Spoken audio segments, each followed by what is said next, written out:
Reveille. Look at us now. Tip. Ooh, Jesus. Shout out to Morning Kombat. Do you want a margarita? Yes! My God! It's us doing what we love. It's time to bang. Oh, yeah, you hear that sound, you get fired the hell up. Hey, welcome back in Morning Kombat. Back in your absolute face hole Monday, February 10th, 2025. The best damn combat sports show they ever had the balls to put together. One day after the Super Bowl, 2 days after UFC 312, and we are back to mop up this mess. Luke Thomas, Brian Campbell, In both UFC title fights and in the Super Bowl, you had opponents who lost who were just not ready for prime time. Right? That's a fair point. None of them were even close. Yeah, we have both Mayas and Culpas ready for Zhang Weili, who had a hell of a weekend. Did we marob her? Yes. We marobbed her, didn't we? Or I did. I'll take the full blame definitely. on that. Well, here's the thing, and we'll talk about it. I didn't know what to make. 35, relatively inactive. Yes. But got a pretty good look at how good she is. She's great. Yeah, She's great. Or you can just take the butcher's word for it, right? The butcher. That's an old Tommy boy. You're not getting any of my Sandler references lately, right? You know, business ethics. You're like, well, BC, I'd actually need about 55 minutes to study that one. But we're back. We're ready to bang Tui. We've been to New York City a lot lately. But yeah, I'm coming back on Saturday as well. I'm going to take with the family. With the fam. Ooh, yeah. What will you expose Tuki to in Manhattan in terms of landmarks? It's limited time. Yes. So we got to just pick a few and then call it a day, and we'll come back for another time. Maybe like we'll get Hep C in the subway, then we'll... Right, we're going to watch fistfights and drug addicts in the subway. That's going to be one. Two would be Empire State, I'm thinking. Okay. There's a little kid at the top of the Empire State seeing all of Manhattan. That's a cool thing. Yeah, that's badass. So, and then we... Like a little bit of Central Park? Like the absolutely, the Central Park. So the four big ones would be Empire State, Central Park, Statue of Liberty, and then we want to see a Broadway show. Oh, yeah. That's the one. But I was going to say, the big one was BC. She one time asked me to like look up how to make a milkshake on YouTube, and how do we? Is there like a home recipe? And we actually went down a rabbit hole. And there's many places in Manhattan that serve insane milkshakes. Yeah, but we're going to go to one that's like quite famous for it. So she is dying. Let's to go, there. Tukes. Let's Yeah, go. I'm Let's excited. get fired the heck up. Hey, we have a show that you can like, by the way, on YouTube right now or wherever you're listening to this audio. Please subscribe. It does matter. It does go a long way. We do want to get off of this subscriber bubble that we've been on, 175K more or less for like the last 2.5 years. 176. Yeah, let's keep that going. Let's get up to 200. Maybe Luke will expose himself on air. Something good will happen if we can get to 200. Could there be butthole? Who's to say? Follow us, of course, on our YouTube channels as well, where the fun only continues. And a member of our community, our show, our director, our producer, our ringside degenerate here, our gambling expert, and a guy who will be seeing Jerry Cantrell play solo coming up with Alice in Chains. Say what you need to say. How many songs off we're ready for this? How many songs off the Boggy Depot album can you name? Bong Island Luke's here, guys. I could probably name a few. Which album is that? What cover does it look like? I know him based on the artwork. That was Jerry Cantrell's first album, I Oh, believe. it's his solo album? He doesn't go that after deep. Come Alice in Chains. Well, after they took a break when Lane Staley died or whatever. Yeah, I was saying to BC, they bring a new guy in that does Lane's parts. I don't love him. So hold on. Seen him 3 times in concert. Damn. Ready for this? He's from D.C., motherfucker. How about that? Who is, Let's Jerry go. or a singer? The Jerry replacement. The singer, the lead singer of the Alice in Lane Chains. replacement. Yes. No, but wait, this isn't the Alice in Chains replacement. 2 different guys. Jerry has this other guy he brings with him. Okay. Kind and of he's like not how as Steve Perry left Journey, and now they have that Asian guy who sounds like him, right? Dude, that's exactly what Lane Staley, the replacement. Right, it's like ding, ding, ding, did a ding, ding. Yeah, they got the guy who did the ding, ding part. I mean, I was like, if you close your eyes for a second and you hear Wood, into the flight again. Yeah. All of a sudden, you get transported back to Speaking of that 94. great Vanilla Ice joke. Did you see Bryce Mitchell on the Jackson podcast? He had very much that same moment where they were The ding, ding, ding, they were ding, ding, pressuring ding. him. He's like, "No, this is what I really said. What I Yeah. really said was I love not the everyone." same. You know, it's no, it wasn't. The People same. don't know about the Vanilla Ice trying to say that he didn't steal from Queen Yes. and David Bowie. As Suge Knight was hanging him upside down over the over the railing of that hotel. All right, there we go. Thank you, Long Island Luke. You'll be probably hearing from that gentleman throughout the show. We will have you seen the shit? DMs from Donks, all the regular routine. Betting, how did it go on Saturday? And how did it go to the betting yesterday, by the way? Yesterday was terrible. I had 8 bets in on the Super Bowl. Not one of them hit. Ooh, did you have the Taylor Swift proposal bet? Or No. not a I did have weirdo. that scoreagami bet, though, which is like a score that's never happened in a Super Bowl. And it was 40-12 at one point, which was scoreagami, so it was pretty close to hitting. Or am I scoreagami? Right. But as far as UFC we did pretty good. Jimmy Crute was a void. I did have a money line bet on him, but because it was a draw, it was a void. Tatiana, we lost on. I did hit a parlay, though. I did finish up about 0.34 units on the week. So anytime you finish up, that's pretty good for me. All right, that's Long Island Luke. That's a sad existence right there. I tuned into the program. It was him, Gaffney, Jim, Pierre, and they ripped a bong as soon as I tuned in. It was Now, great. what part of that stream do they blow each other? Okay. That's after the stream. Wow. Okay. A reminder, by the way, folks, that today's episode of Morning Combat is presented proudly by DraftKings. And as you already know, DraftKings, the crown is yours. Thank you very much. Shout out to everybody watching right now on the DraftKings network. I was going to say Jack Kings by accident. The Jack Kings network. No. Is this another Sandler reference that I'm supposed No, to get? I was just kind of, I was just testing your early improv skills this Monday morning. Listen, I got up at 4:30. I'm tired and old. Yeah, okay? there's a true I got to tell fact you, in in that. your 40s, going to bed I'm at in my 4 40s, a.m. yeah. and then the next day getting up at 4 a.m. They don't understand. They don't understand how that. Like yesterday, I was a freaking mess. I was just shoveling snow and ice in my front driveway, like not knowing what's going on. In this it world. is hard to be dad of the year on days like that. Yeah. It's tough. I'm It's with you tough. on that. I'm definitely with you on that. I don't think I have anything else to say or any other bad jokes I've been storing up. But yeah, I guess that's Hey, it. 312. Can we be honest? We'll talk about it. 312 sucked the horn. Can we be honest? Not that great. Not that great. So, some of us saw that coming in. We'll get No, into that. you though. didn't. Oh, No, we'll you- get. no, you didn't. Okay, No, we'll you- get no, into, you didn't. We'll No, get you into didn't. that as the show. No, you didn't. You didn't see shit progresses. coming in. You did not know they were going to go that way. It turned out that way. Yeah, I know. When there's like 4 ranked fighters on the card and there's no Wikipedia pages, you can pretty much. I told pick you it the up first quick. 3 were nubs. It was a question of how the co-main and main were going to go, and then they also There sucked. was more questions, and they than fucking that, sucked. Okay. So what are you going to do? By the way, how old? We're talking about being old. I went to bed at like 9 o'clock last night. No Super Bowl for me. Just played some Fortnite, rocked out to some Van Morrison, and You just didn't watch a single commercial. First time. Nothing? First time. Yeah. This was a streak that dated back to the Giants Broncos, like Super Bowl from the '86 season. That's no. I watched part of the Patriots Bears with Jim McMahon and all them. That was live. Since this is the first Super Bowl since then that I didn't see a second.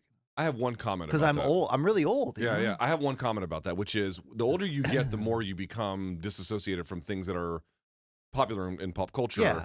And the young look at you and you're like, oh, you're so distant from that. But what they don't realize is when you're young, much of your life is artificially connected to this, and you don't even really realize it.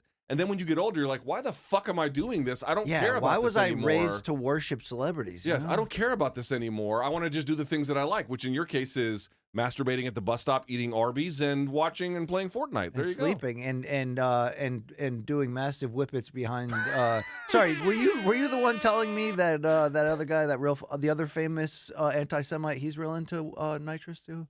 No, oh, you mean Kanye West? Yeah, yeah. Yeah, Kanye West does enough nitrous to kill a beluga whale. Good Yeah. lord, yeah. People should get off drugs eventually. you know? Especially when they're doing them like that. Meanwhile, Luke showing up today with a monster. Shout out to that First drug of right all, there. I selected this one to have a reduced caffeine intake. It has 150 milligrams, which is about the same for Wow, a that's tall so cup of much coffee. healthier. It is. Well, the other ones all have 200 or 300. You don't think there's enough guarana in there to kill a horse or what? No, there's Or enough. taurine? There's just enough caffeine to get me through your bad jokes. How about that? Wow. I don't know if there's enough caffeine for that. But hey, we're going to get into the show right now. And there was a pay-per-view over the weekend. But topic number 1 will be hitting the main event right about here. Hey, UFC 312, Sydney, Australia. The place where Luke Nocita's dad was sired. And we saw a middleweight title rematch. For better or for worse, we can get into that. But Dricus du Plessis breaking the nose of Sean Strickland, breaking the will nearly, and pitching a near shutout across 5 rounds to defend the title. So, Luke, while the focus here, honestly, probably should be on DDP, his evolution from fight to fight, and we will get into that, social media's reaction has been almost universally about Sean Strickland afterwards, okay?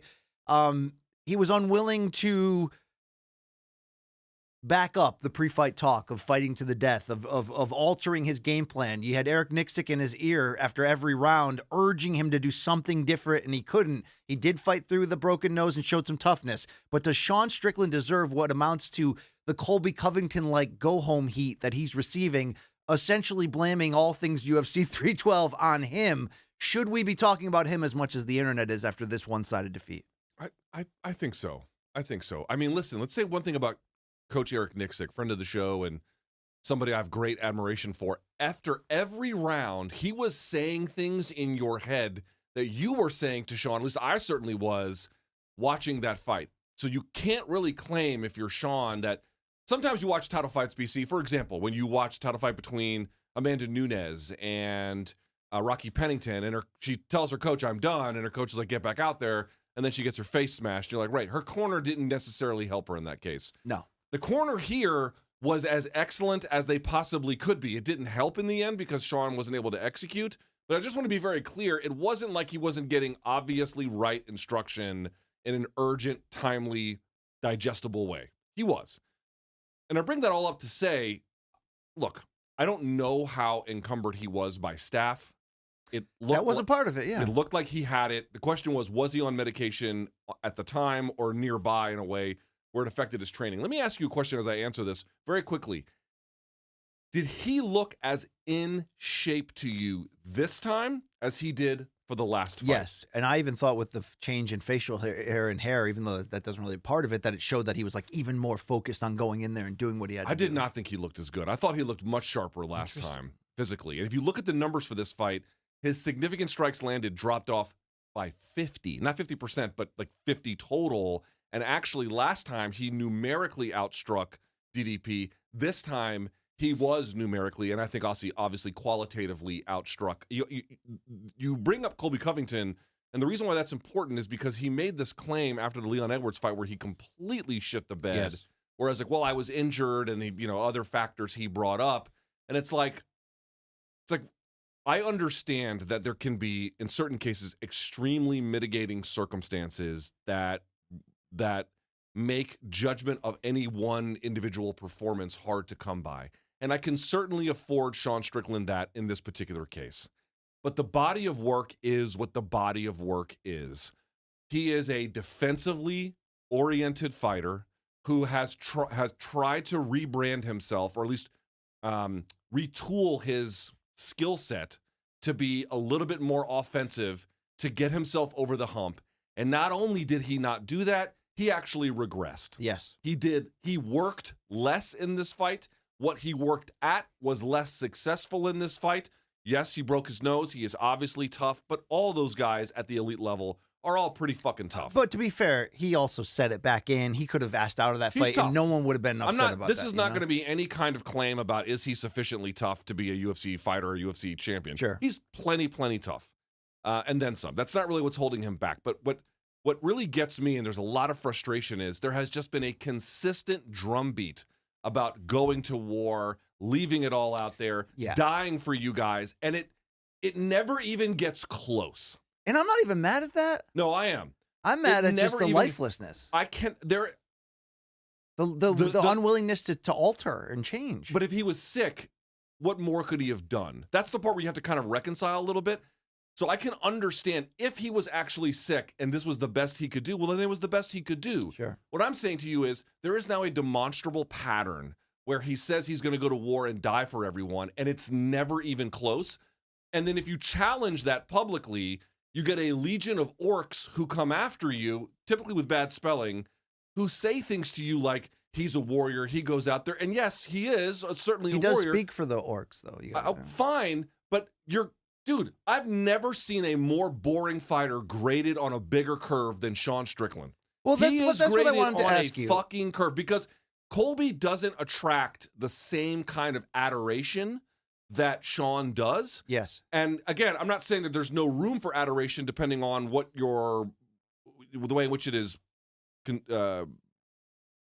used. But what I am saying to you is, it is totally not a function of who he is as a fighter. It is a function of who he is as a celebrated figure of being an edgelord, and every part of his fight game, consequently, is graded on an absolutely unfair curve. Unfair to us, not to him. A lot of your takes on the show are fueled by arguments you have with neo-Nazis on Twitter, it seems like. But I have to tell you, well, there are many there's a lot of them out there.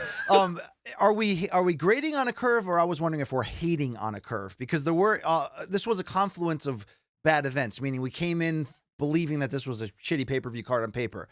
We all wanted Chimaev in the spot. We all wondered why this rematch is even happening, even though it is justified storyline-wise. The first fight was very close.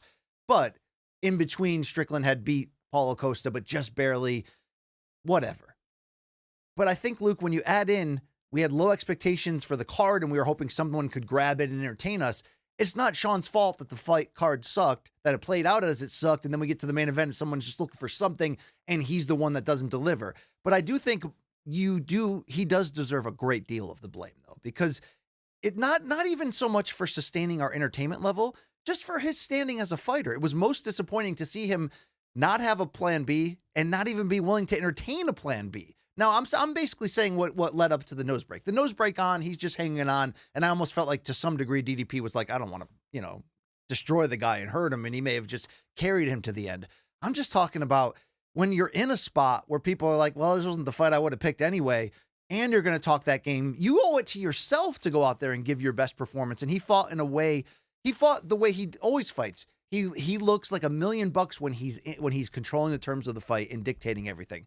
But DDP took that away from him, and we didn't see the proper adjustments. And then we get tweets like this from Ben the Bane Davis, who I enjoy on Twitter. And he's not, this is kind of sums up everybody with one of the worst title capturing efforts in recent memory, never had any urgency or looked as if he wanted to be there. That's the latter is the part that really makes me upset. I think it's maybe just coincidence and timing that it happened on a shitty card, and we're heaping more blame on him. But maybe it should be more about what DDP did and the adjustments he made, because he improved from the first fight. To your point, Sean Strickland regressed, and I'd almost rather have him come out and be like, it would have started some other conversations, but I'd almost rather him come out and be like, look, guys, the honest thing is I had staph and I wasn't 100%, but I didn't know if I'd get another chance, and I pushed through and I tried my best, and you saw me fight through this nose and blah, blah, blah. Because, he wanted to get the babyface reception. He took the mic out of DC's hands, which is like rule number one in general. Never give up control of the microphone. But number two, never give it up to a guy who may say something wild and crazy. And Sean tried like hell to babyface that up, and he did get a pop. And I mean, what did you think about Dana afterwards, essentially absolving him completely and just playing up his heart and how he acted like a professional in the cage, even though he doesn't act like it out of it? I think that it's a little bit of an overreaction, but at the same time, he deserves blame for himself for not getting after it, dude. You know what I mean? This was his opportunity to shake this division up a second time, and he just didn't have anything beyond leading with that jab and doing what he does. But, how often do you win title fights with your A game like that? We talked about it. If you can get by on just your A game, if your A game is absolutely generationally overpowering, but if it's not, you have to have a B game. And I think defensively, Sean Strickland does have a good B game, right? He does have very good takedown defense. He does have good scrambling and whatnot. But offensively, why didn't he wrestle at all? Could he not have? Did he just simply choose not to? I don't know. I mean, here's the kicking outside of the teeps. Here's the thing. That's the difference between those two strikers. DDP leaves the thread in of the high kick. DDP leaves no fucking stone unturned. Yes. If there is something he can, dude, he's a looter grabbing everything he can off the shelf. Like rioting in the 92 NBA playoffs. But he comes home with the biggest fucking bag because of it. Yeah. This is what gets me about Sean. It's like, could he have wrestled? Could he have not? I simply don't know. This was not even a fight that had to happen.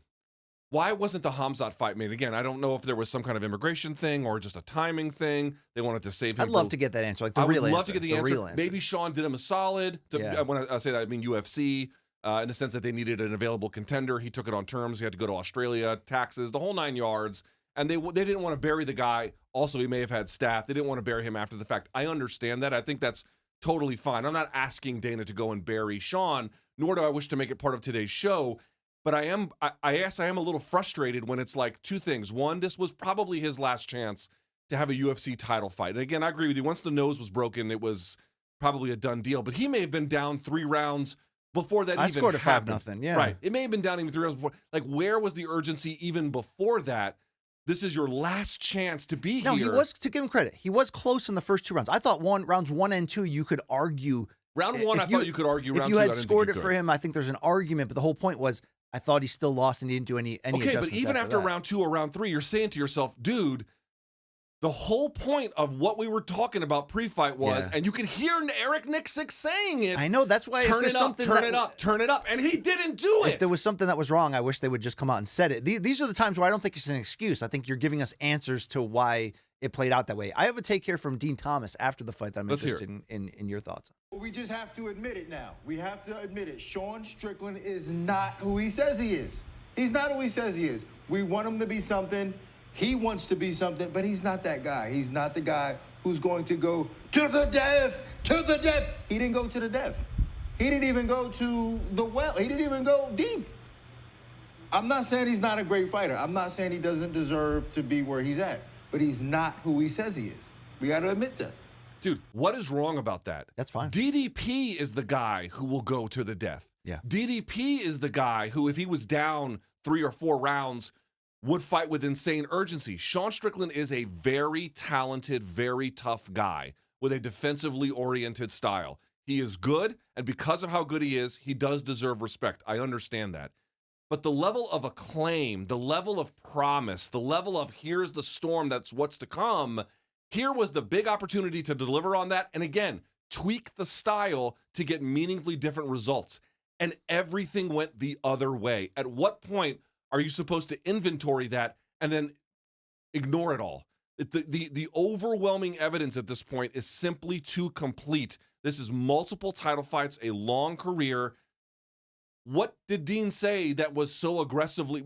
Bong Island Luke. He's not that guy, Bong Island Luke, okay? What He's not did you that make guy. of what Dean Thomas had to say about Sean Strickland? I think that's perfectly accurate. Everyone was saying this all week. Sean says he's going to fight to the death and then keeps the whole fight. Like, this is... I don't even need him to fight to the death. I need him to fight to win. You know, it was disappointing to see him stuck in that mode when his coach, who we respect, is all over him, and that's tough. But they caught up backstage, the two of them, and there was no debate this time of whether it was a headbutt that caused that. That wasn't the headbutt. No, that was actually, I felt that. I saw that. Bro, you broke it, and I was like, oh, shit, that's so weird. Did you see it? Because I hit it, and I was like, you're ugly, but then you were like super ugly, so it was like this, and you just went, and I went for like 2 minutes just fun. Yeah, dude, I broke it, and I was like, well, in the movies, they just set it back into place. I saw you trying, and I was like, wrong way, man, wrong way. No, I felt it, I said it, and the crazy thing is you shot on me again, and dude, your nose just touched it, and it broke again. I saw it when it broke. Hey, dude, at the end of the day, man, we talk like shit, but you're a bad motherfucker. Best in the world. Best in the world. I gotta go to South Africa, man. I've actually been to a Durban once. I loved it. I love the behind-the-scenes stuff that the UFC is starting to show a lot more often. Not just the audio in the cage between like the referee and the fighters and these big moments, but I love shit like this. You know, I love the sharpening iron shit. I even like Izzy on the tour right now of all of. He hugged Mark Goddard backstage. I mean, Izzy's like, dude, if you're willing to cash in on their reckless and insane views, you're not allowed to then promote them as like humble, ordinary. Okay, maybe in people. this case, but in general, you don't get to do it. All right. Well, what do you make of Sean Strickland's? He did a video after the fight. Let's hear that, and then we can close the topic on this. Hey, what up, guys? We've been here once or twice.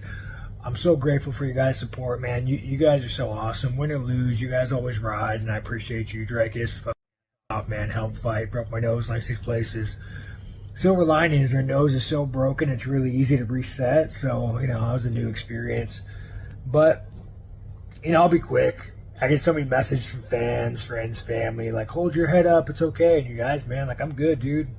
Like, losing sucks, but like, we all lose in life. And I talk to so many people, you know, whether they lose their job, their girlfriend breaks up with them, and they just find themselves in this hole. But like me, I love the misery. Like, I love the suffering, because when you're miserable, when you're in pain, when suffering, the moment that's gone, and it will end, and there will be a new day, a better day. Life's good. So, you know, I'm grateful, and being grateful kind of keeps me keeps my head up. And, for you guys going through it, look at me. I just wanted to give you a taste of that. Is he trying to pivot into like guru, like Tony Robbins encourager, or like is he just a multifaceted individual? Like, are you okay with that reaction? I know people wanted blood from him. Do you want more from him in that moment? I have no problem with that reaction at all. I think that reaction is normal. I mean, dude, he just got his face smashed. He had to fly all over God's green earth to go fight there. He had to fight a very tough guy. It has to suck losing. I don't have anything against him. Okay, is that the real him, though? Is that him pulling the character back in actually showing like a humble, hardworking? Probably is. I mean, again, I don't think Eric Nixick is a crazy person. If Eric Nixick likes him, there probably is obviously something to him. Like whatever. Yes, probably. My point is, I don't judge it negatively like, oh, you're not a man. Of course, he's like, again, he's a very, very, very talented, tough guy in so many different ways. But the reality is also, it just didn't look like he had a lot of competitive fire. Yeah. It didn't look like he had a lot of competitive fire in the fight. It didn't look like this loss was eating him alive. And again, you don't want someone moping around or something like that. But not everyone has to be Jose Aldo in the locker room after Conor starched him in 13 seconds, he was despondent. I'm not saying that, but I'm just saying, again, the total package of things is, my best assessment is Sean Strickland is a very, very talented, skilled, experienced middleweight who has a defensively oriented style, and he's a couple steps off from the very best that this division has to offer, and his fights, more often than not, are pretty boring. People want it to be more than that. It's just that. And I think that's it. I think that's I think he'll fade away from the title picture slowly. I would like to see him against Izzy next, but we've got to pause this Strickland discussion to talk about the guy who won the fight, Luke, Dricus du Plessis. His 9-fight win streak within the UFC, beginning with his debut, is currently tied for third behind Islam and Merab. This was yet another title defense, yet another former champion that he can add on now, Strickland, the second time to his growing resume. Luke Thomas, he evolved from that first fight. He's in great shape. He's coachable. He carries out a great IQ. Yes, he's slow and awkward and lumbering, but he does that at full speed, and he never stops trying. He can mix in a takedown. We're looking like at a guy we already knew coming in, one of the pound-for-pound best in this game. What did we ultimately learn? What can we add on, sprinkle on after this performance? He fought like a guy who believed he could win, and you could see that from the opening bell. This is what's interesting about DDP to me in this fight. DDP gets a lot of criticism for the goofiness, and some of it is well-deserved, some of it is not, but it's all part of the story there. But he had a task, which was he thought that volume was the key in the last fight, and again, he got a little bit out-volume, but it was the effective volume. But he just tweaked that a little bit. He made sure at kicking range he was firing at all times. He was attacking the legs. He was going to the body. If you actually look at the targeting by DDP in this fight, BC, he was nearly at 1/3 to the legs, 1/3 to the body, and 1/3 to the head. He was giving himself maximum latitude to find ways to just sneak in offense here, there, without being overly aggressive. He didn't have as many crazy blitzes this time. His defense got better. He tweaked it up. He did exactly what a championship fighter in his position was supposed to do. Would have been nice if you could put the opponent away. Okay, Sean Strickland's hard to put away. Very tough, good defense. We know the score. He looked close. He looked like he was like one strike to the nose away a few times. I mean, again, once he broke that nose, he got really close. I thought it might go there, and that would have been insanely impressive. But okay, Sean toughed it out, fine. But he did this is what I mean. For all of the faults, for all of the footwork being weird, for all of the balance, for all of the leaving his feet to leap and all this stuff, you just don't even know if it works. And then at the end, he keeps getting his hand raised because he just has an attitude of seek and destroy. Fine, turn over a rock. Let no stone be unturned. It's a clutch gene. He knows how to win. He it's has in him. An absolute clutch gene. And a clutch gene is sometimes also defined as like you're down in a hole and you got to fight your way out. But there's another version of clutch gene, which is I'm going to step on his neck from the get-go. Yes. I'm going to make better decisions in key moments that will change the outcome of the fight. Who set the tone in that fight? Again, there were close rounds, I grant. Who set the tone? It was fucking DDP who set the tone. DDP was the one that basically had Sean reacting to what he wanted to do, and Sean could never really get out of second or third gear the whole way. So you have to be careful with what you can say as a result of this fight, because the next opponent is so unlike the last one. Oh, yeah. It's just hard to know what it will all mean. But remember the central task we had for both guys. DDP had to dial up what went right in the last one. Sean had to find a new gear. One of those guys did try it. to be not racist in the process. You just try your best. Yeah. One of those guys did it, and one of them did not. It is just that simple. It is that simple.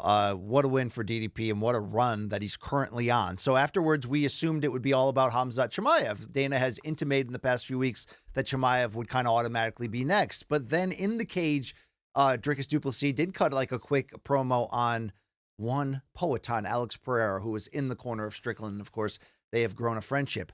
Luke, DDP addressed that after the fight in terms of what would be next. But it is interesting to think about the idea of him moving up to 205 and facing Pereira. Not yet, though, according to the champ. Let's listen to DDP. Up to you, and he came to No, you. Khamzat's first.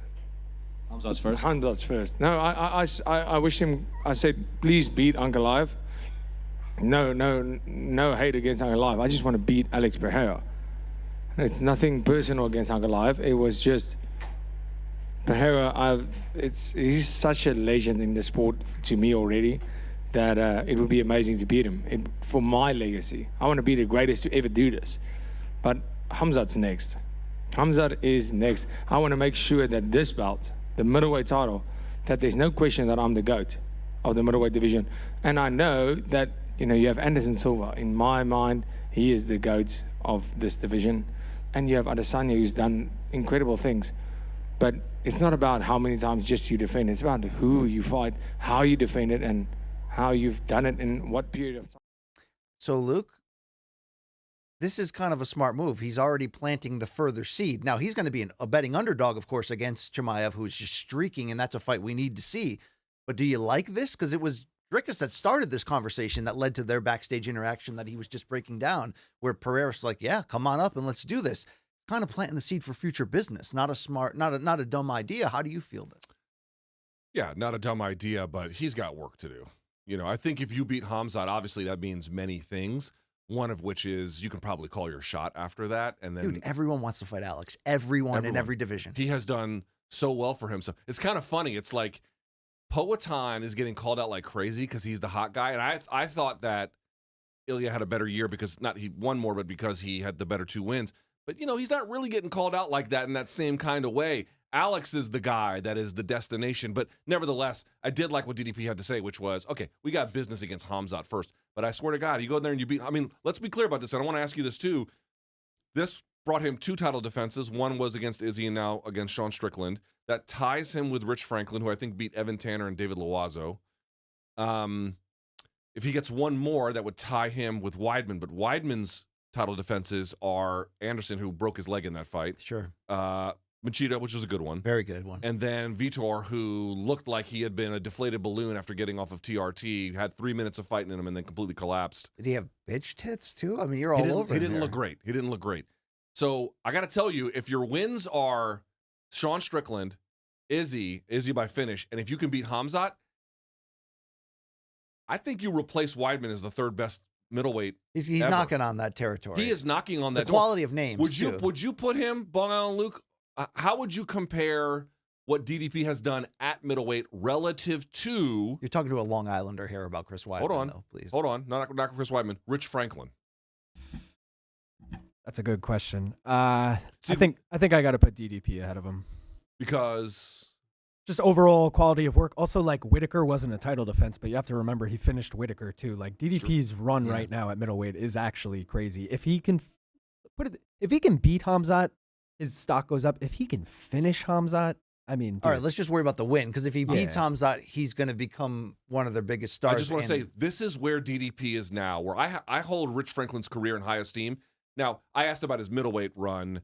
Part of what made Rich Franklin great was he moonlighted at 205 and got some great wins up there too, in a later stage of his career. Knocked out Chuck Liddell with one arm. Which is ridiculous. And by the way, I thought he beat Dan Henderson, which was a controversial loss. But nevertheless, this is where DDP is now. He is in the Rich Franklin territory. That is no small feat. Not at all. And I'm telling you, you beat Khamzat and you are in super elite company. But that's not a given. Let's see Khamzat's reaction to the fight. He jumped on the old X. Biggest bullshit is this fight. Well, the fight was sucked. The fight was kind of BS. But DDP, not BS. He's surging, top 5 pound for pound, really, really doing big things. We don't talk about him in terms of like, if we say who are the stars right now or who's on deck to be John Jones still a big star, but he's, at the tail end. we're going to say Topuria, we're going to say Hamzat, we're going to say Islam. Max is still a big name, but DDP's coming on, dude. DDP was accidental for so long that I don't think the worm didn't quite turn. Yeah. But now what he's doing is so undeniable, I think it might start to build. Now, of course, if he gets derailed against Hamzat, what are you going to do? But if he builds, I mean, I tell you what, if he beats Hamzat, if DDP beats Hamzat, he's the next big star in the company. Think about that. Remember that interview we did before Gilbert fought Hamzat at 170, and that interview blew up. There is an electricity surrounding Hamzat. Now, of course, if Hamzat becomes champion, I mean, he's off to the races times 1,000. I think you would probably agree with that. I would agree with that. But I'm telling you, if DDP beats him, he's the next big star in this company. Hamzat's like evil Habib in a sense. Like, of trying to generically describe his like pay-per-view character of what you'd be selling. I agree. That like villain version of the guy who can come in and just own you physically. I agree. Interesting stuff. Hey, let's go to topic number 2, and it, of course, was the co-main event for UFC 312 on Saturday, women's strawweight title showdown that we talked up coming in that had the potential to be a great fight. No, it was one-sided, and what the gentleman on this show thought coming in was dead freaking wrong, because Zhang Weili at age 35 dominated unbeaten Tatiana Suarez, ruining the dream turnaround and story for the inactive and always injured yet super elite fighter in Suarez. This was 5 rounds of exactly who Weili is. So, Luke, we were wrong. We were dead wrong. We established that. Weili looked like the top pound-for-pound fighter. She looked like maybe the best strawweight of all time. She is now 10-0 against every strawweight not named Rose Namajunas outside of those 2 title defeats. So now that she's 1 win away from tying Joanna's record for title defenses at 5 and wins in title fights with 6, is it time to start considering her as the 115 GOAT? How do you deal with that with the 2 Rose losses? Or does that not even matter? Let's savor and enjoy what we saw, which was another dominant performance from this great champion. I don't think you could. I think you could argue now, if you wanted to, that she is the 115 GOAT. I wouldn't make the argument, not yet. I think you would probably have to tie Joanna because of some of the other things that have happened to her with respect to Rose and what that does to undercut it a little bit. Only those losses made her great. They made her absolutely great. There's no question about it. I was unsure of what we were going to get in this fight. That's why I thought it was, again, we had said that Tatiana Suarez didn't exactly earn it because she had the Lemos and Jandiroba fight that fell through, so the UFC matchmakers just pushed her to the front of the line. I didn't mind that, but a couple rounds into this one, 3 rounds into this one, it was pretty clear Suarez had absolutely nothing for her. This was big bank, take little bank, 80 foes and candy paint, my friend. And didn't Suarez gas herself out like by the end of the 2nd round just by spamming the takedowns? It was like there wasn't the nuance that we expected, and that's where the 18-month layoff we probably didn't talk about. Well, I mean, this is what's interesting to me about staying with Zhang Weili. This is what's so fascinating. She had a great team behind her. Jack Slack was joking on Twitter, but it's not really a joke, which was, maybe she's standing out from the pack because her coach is not her boyfriend, right? She has a real team behind her. And at age 35, to still be that good. I mean, dude, where was Suarez, who is a vaunted wrestler with some good reason, obviously, where was Suarez better than Zhang Weili? And the answer is nowhere. There was nothing where she was better than her. And when did you realize that? In the first round when she had the long top position control, but could not turn that into offense at all? It was too hard. It was too early to tell what that meant at that round. But by the 2nd round, when she failed on 4 takedowns, and by the 3rd round, when she failed on 5 takedowns, she went 0 for 4 and 0 for 5 in rounds 2 and 3, respectively. That's when you knew it was over. Tatiana Suarez can only win that fight if she can get the takedown. If you deny her that, it simply goes away. She was lucky to survive that one, to be quite honest with you. I mean, she showed incredible heart, but her face got mangled by the end of that fight. This is what I mean. Like, let me pull something up here if I can. Give me just a second to look this up. And no one's questioning her heart or her perseverance through everything, but I just didn't see this one-sided drubbing coming. In fact, I thought it was going to be the A and B games of Suarez winning out, even through a great fighter. But this story turned out to be about how great Weili actually is right now. Luke, do you have that? Yes, I just wanted to give me just 1 second here. I just wanted to look up something when they. Okay, so when they fought for that fight of the year moment between Zhang Weili and Ioana and Yes, Jacek. 2020. Ioana was just about 35. She was 34 and a little bit of change, or a bunch of change, just shy of being 35. Zhang Weili not only survived that, which was brutal in both directions, she has continued since that time to get better, beating Carla Esparza, which whatever, she finished her off in round 2, beat Amanda Lemos, beat Yan Xiaonan, and then just thoroughly dismantled Tatiana Suarez. Dude, holy shit. That is unprecedented in women's MMA, with the exception of Chris Cyborg, but certainly at the lower weight classes, for someone to be this advanced, to have gone through this much. Yes. She is now almost 30 pro fights into her career. So think about all the damage, all the time, all the athleticism, and she had, the decline that is possible. And she didn't look slow. She didn't look gassed. She didn't look technically overmatched. Dude, she is one of the most special fighters on that roster, irrespective of weight class, irrespective of gender. Appreciate her while she's still around. And by the way, I'm not even sure who the fuck can beat her in that division, because she's so good. She may have to go to One North, and we'll talk about that. Here's a stat. This is since the second Namajunas loss. So not only was Weili solved by first-round head kick Back-to-back knockout, losses, yeah. she then adjusted her game and still lost the rematch. But since then, look at this Bronstetter stat. In this 5-fight win streak, she has outlanded her opponents 890 to 214. And when you look at significant strikes, that's 458 opposite 142. It's not only been the striking. Look at what she did to Esparza, putting her in the crucifix on the ground. Look at what she did to maybe somebody I was saying was like female Habib, the greatest, wrestler we'd seen in women's MMA. Neutralize her wrestling completely and make it difficult for her in the guards, so that Suarez really, she had she had one choke attempt? Or it was the other way around. I can tell you what, Fight Metric credited her with no attempts, by the way. She did sit for one, I think, in the first or second or whatever. So think about it. Weili beat her in every single aspect of the game. So obviously a big part of this is I was dead wrong. My expectations were that Suarez, even with the injuries, even with the layoffs, it was 18 months coming into here, that even though I didn't think she had a game as complete as Weili's, I thought her strengths were going to show out more. I was disappointed in the lack of ground and pound from the top position, whether that was her inefficiency or maybe just the defense of Weili. But once that fight turned, it turned aggressively. Yes, we need to play up everything here about Weili, and those stats are just insane. But is this a disastrous, damaging loss for Suarez in your eyes? Because not only did her A game come up empty, she didn't show a B and C game, and she took a beating, and with her injury history, it compounded. You see the disappointment in her face afterwards. My heart was broken for her. You know what I mean? The human interest story of her coming back, but that was not a performance that she can really be all that happy about. So is this the type of situation where she's only 34, she hasn't taken a ton of damage? If she can stay healthy, she's still better than every other strawweight out there? Or did you see a level of diminished returns throughout this fight as it went on that you question if she gets back to this level? I don't think there's any way she gets back to this level. And, if Zhang Weili... Wow. Automatically, you're you think that she would get beat by a lot of the other top strawweights? I don't know. We'll talk about what's next for Zhang Weili, I'm sure, because there's questions about whether she'll fight Shevchenko. But and again, in fairness to Suarez, she fought one of the best female fighters on the planet on Saturday night. Oh, yeah. But listen to these numbers. This is the significant strikes that she landed, Tatiana Suarez, in rounds 1 through 5. Ready for this? 0, 0, 8, 3, 1. And she hadn't shown striking that bad against other people. It was this level of competition with the layoff. Dude, she had nothing for her. Takedowns for Suarez. Rounds 1 through 5. Ready? 1 of 1, 0 of 4, 0 of 5, 0 of 0 because she was being controlled the whole time. 0 of 5 in round 5. Dude, this was a massacre.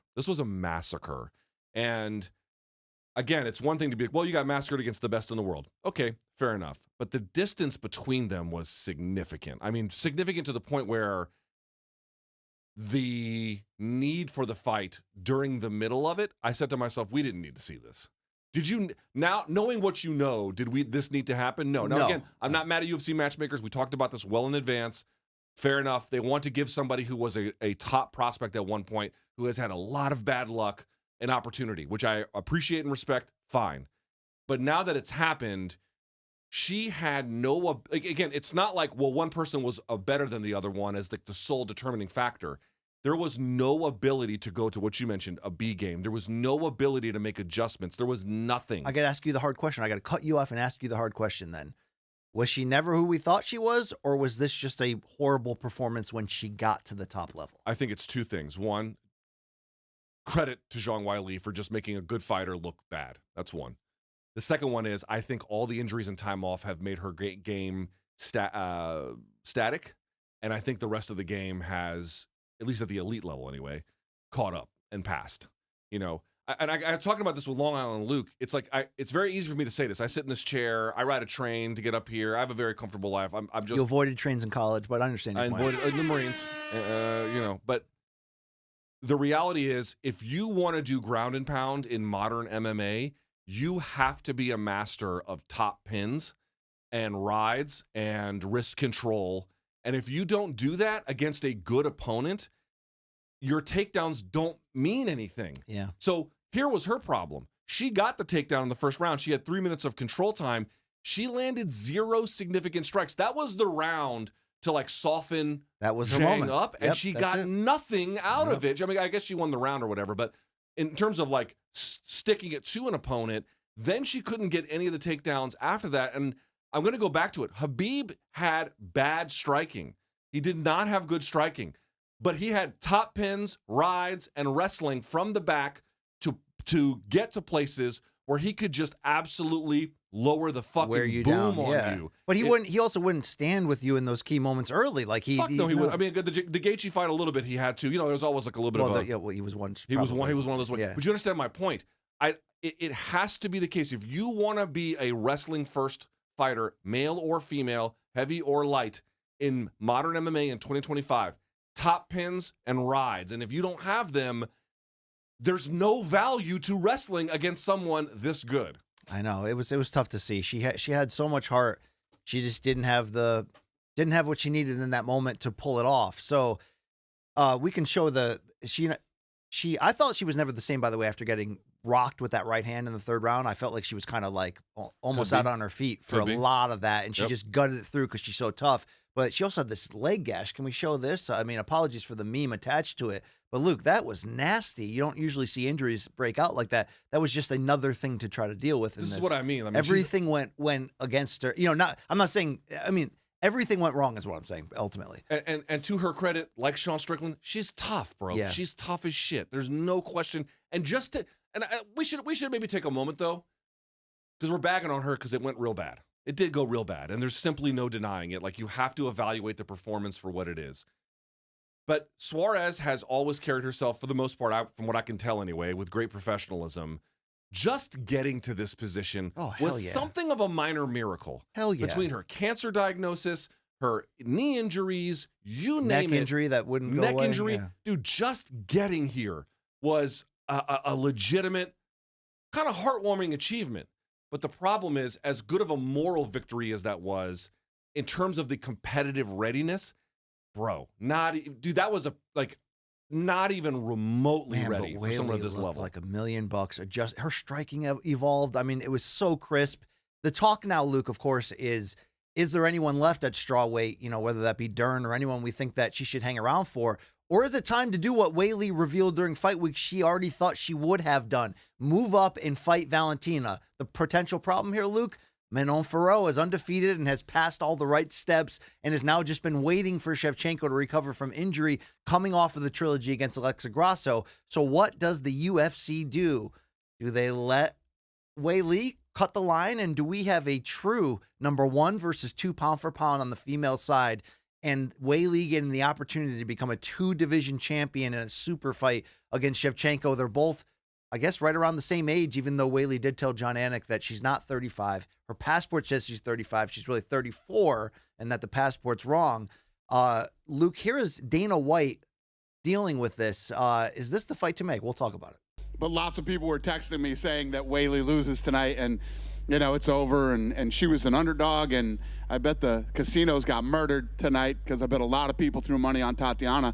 But when you look at Weili, she's one of the greatest of all time, the best female fighter, you know, in the sport right now. And at the press conference, you know, Tatiana was talking about what she was going to do and what about her wrestling, and Weili said, this isn't a wrestling match, this is a fight. And she actually out-wrestled Tatiana tonight, and absolute stud. And such a huge star in China for us. She trended, I want to say she trended #1 like 4 times during fight week. 100 million views just on UFC platforms in China. And tonight she was trending #1 in all the big territories for us. So huge star. I would assume then that you would look to bring her to China at some point in the future. So I must have grabbed the wrong sound specifically, but he's open to the idea potentially. Basically, was like, we'll wait and see about doing what I said. Shevchenko, Weili now, or do you allow them both to defend who they have to, and that would be Manon Farrow at 125, who's next in line, and do you push that as like a late 25 super fight? I would feel bad for Manon Farrow. I think, who's not young either, just to be fair. I understand. And for that reason, she's earned it, and she should get the title shot next. But like, business is going to be if not a determining factor, the determining factor. And people love Weili already, and then you hear Dana talking about the specific things she's hitting metric-wise as, almost an ambassador at MMA in China.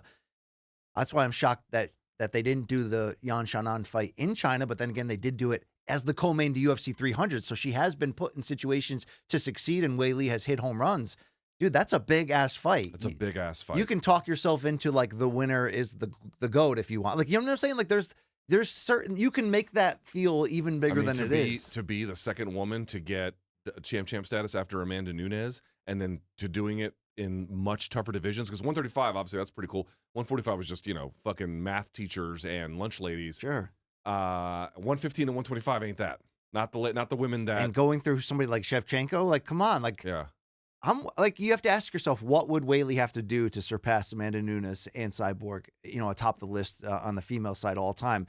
She might have a road to get there. She might. I mean, you got Weili. Yeah. Yeah. And I mean, if you become a 2-division champion and you go through Shevchenko to do so in your second division, that's massive. I mean, that's exactly what Nunes did essentially by moving up and then going through Cyborg. Exactly. So to me, you're still at a place where with a win like this, Zhang didn't transform how we understood her or necessarily her place in the sport, but what it signals, what it telegraphs as possible in the future.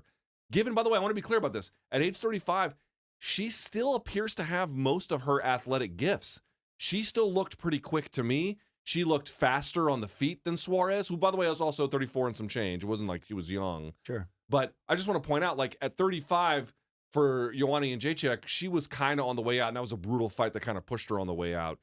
At 35 here for Zhang Weili, she still looks real close to her physical best, and her skill advantage now is becoming hard to deny. She's more dangerous now also as a striker than she ever was, and I think that you need power to carry late into your career, into your late 30s. Joanna never had the power, especially when she's moving up to 125. Yeah. So that was always going to be sort of a roadblock on her limitations. Weili has the well-rounded, Joanna was also somewhat one-dimensional as a striker. Weili can do it all. So we are talking about someone who could be on the path to being the greatest. We are talking about somebody who's in the pound-for-pound conversation right now. I was teeing up a question. Okay. Is it Val or Weili right now for pound-for-pound #1? Is there a debate here? Or does it matter where you at? For the women. For right now, yeah. I gave it back to Val after she beat at the Sphere when she won in the trilogy. I might still give it to Val. I have to think about that. Probably because she hasn't been that active either. It's close. I would probably still give it to. I would probably still give it to Shevchenko. But yes, that. I mean, again, the win doesn't necessarily transform anything. But my confusion was I just didn't know where she was in all of this, and getting. By the way, it wasn't like she went in there and blasted her out in 30 seconds. You got 25 minutes of Zhang Weili being comprehensively good. Yes, that's the thing to me. It's like, dude, we're not even close to done with her yet. Okay, let's see what we can do here. Yeah, she's also really cool too. You know what I mean? I don't know about that, but okay, all right. She might be. I don't know. Okay, there is a language barrier. Although she's trying hard. She's trying hard to come around on the English side. I think she was getting English language instruction from her corner, if I'm not mistaken. I think so as well. So she might not be too far. Thank you very much on that topic. To pause the UFC on a second, Luke, I wanted to talk to you about something. My childhood. Okay. I always used to say that there's 6 food groups as a kid. And they'd always be like, well, what's the 6? I said, no, you mean the first. It's cereal, Luke, because it was my favorite food. I'd love to sustain a mostly cereal diet as an adult, but It's hard, Luke. It's hard to go back and purchase those nostalgic brands knowing the sugar content and the lifestyle, the healthy lifestyle I'm trying to live right now. But then, dude, I found Magic Spoon, and I quickly developed a relationship here. Why? Because Magic Spoon can give you that nostalgic taste of cereal from gone days, only can do it in a wholesome, fueling type of way, and the type of way that can work with your carb-conscious diet in a living a healthy lifestyle. Luke, this is like a perfect marriage between me and Magic Spoon. Yeah, are you carb conscious? Are you I sugar am. conscious? Well, then Magic Spoon is for you. And by the way, one of my favorite things is my daughter loves the cereal, and I have no problems giving it to her because of the healthy content that goes into making them. But how about their protein treats as well? I love those for a snack in the middle of the day. And they've turned their super popular cereal into these high protein treats that are light, crispy, taste just like those crunchy classic cereal bars. Magic Spoon's treats are so delicious, in fact, BC, and have already become a favorite in the old Thomas household, That's if what I I'm do say talking so about. myself. And here's the deal on the cereal, okay? Every serving of Magic Spoon's high-protein cereal has crazy macros. 13 grams of protein, 0 grams of sugar, 4 grams of net carbs. They come in many nostalgic flavors, like we mentioned, cocoa, cinnamon roll. I've been rocking out with marshmallow, and don't forget about peanut butter as well. So here's what you need to do. To get $5 off of your first order at magicspoon.com/combat with a K. Hit up magicspoon.com/combat with a K, or look for Magic Spoon on Amazon or in your nearest grocery stores. magicspoon.com/combat with a K to get $5 off your first order today. Thank you very much. All right, let's move on to topic number 3. Luke, it's the undercard of UFC 312. It's Brother Topuria and everyone else, but I do have a specific question for you. Because, Luke Thomas, you came on here last week and were very vocal, and you said if you don't agree with me, you're wrong on the idea that UFC 312 may be nubs, but it may not be the nubsiest, especially compared to the Riyadh fight night card that was very strong the week before. I mean, you say it was strong. It's not that So, strong. Luke, you talked a lot it's of not. you talked a lot of shit, right? That it wasn't that bad. But now I feel like you're not just wrong. I feel like it's time for you to come out and willingly apologize and change your tune. You're not going to get after that. one of the worst pay-per-view cards in recent memory. No disrespect to the one-sided performances of the two champions atop the bill, but Luke, this was a low-budget UFC pay-per-view, and we knew that on paper coming in. It played up to those expectations outside of some storylines that we'll cover on the undercard. But, you know, will you admit and get on Team BC and Long Island Luke here, along with Team MK fan, and just say, look, folks, I didn't have the information. I didn't have the science in front of me. I was wrong. No. BC, well, halfway, yes. BC, let's talk about the UFC Saudi card. Who did Hamdi Abdel Wahab beat? This is your point's not going to answer the question. Jamal. Not you. I'm not asking you. Who did he beat? In the opening fight of the night, I didn't watch it. Who did Bogdan Grad fight? Still not winning the argument with this. Hold on. This strategy. I'm hardly done. Oh, I love when the debate Who did team member Jasmine comes beat? This out. one you should be able to get. Horror guy? What? Okay. Who did Terrence McKinney beat? Right. Who did Shamil Gaziev beat? You're not winning the argument, though. You're just exposing the bad undercards. I'm barely getting going. Who did Muhammad Naimov beat? Still not. Right. Okay. So still, I mean, I can. Okay, BC, hold on. Let's this pay-per-view card on Saturday. Let me it's an argument, Luke. It's a debate. It's a debate. So that we can do this. All right. BC, when you're question. done, I would love to do two-way man combat with you. You asked me a question. May I answer it? Is that okay with you? I don't just mean combat talk. I mean actual man combat. Okay. There were 2 points to the argument I made last week. You can look this up. It's okay. One was I wasn't sure about the main card, but I thought it would be better. Not because I thought the first 3 fights of the main card were better, but because it had 2 title fights, and I thought, well, there's reason for optimism there. Okay. I will beat you halfway. That main card sucked ass. It was terrible. And as I just mentioned, the first 3 fights were, I don't know, fine but forgettable to bad or something. I mean, the Jake Matthews fight was whatever. Shout out to Taliesin Teixeira, though, that heavyweight. That was fine. With the really bad tats, like I said, that was whatever. I mean, he at least he got the job done quickly, right? We can all agree with that.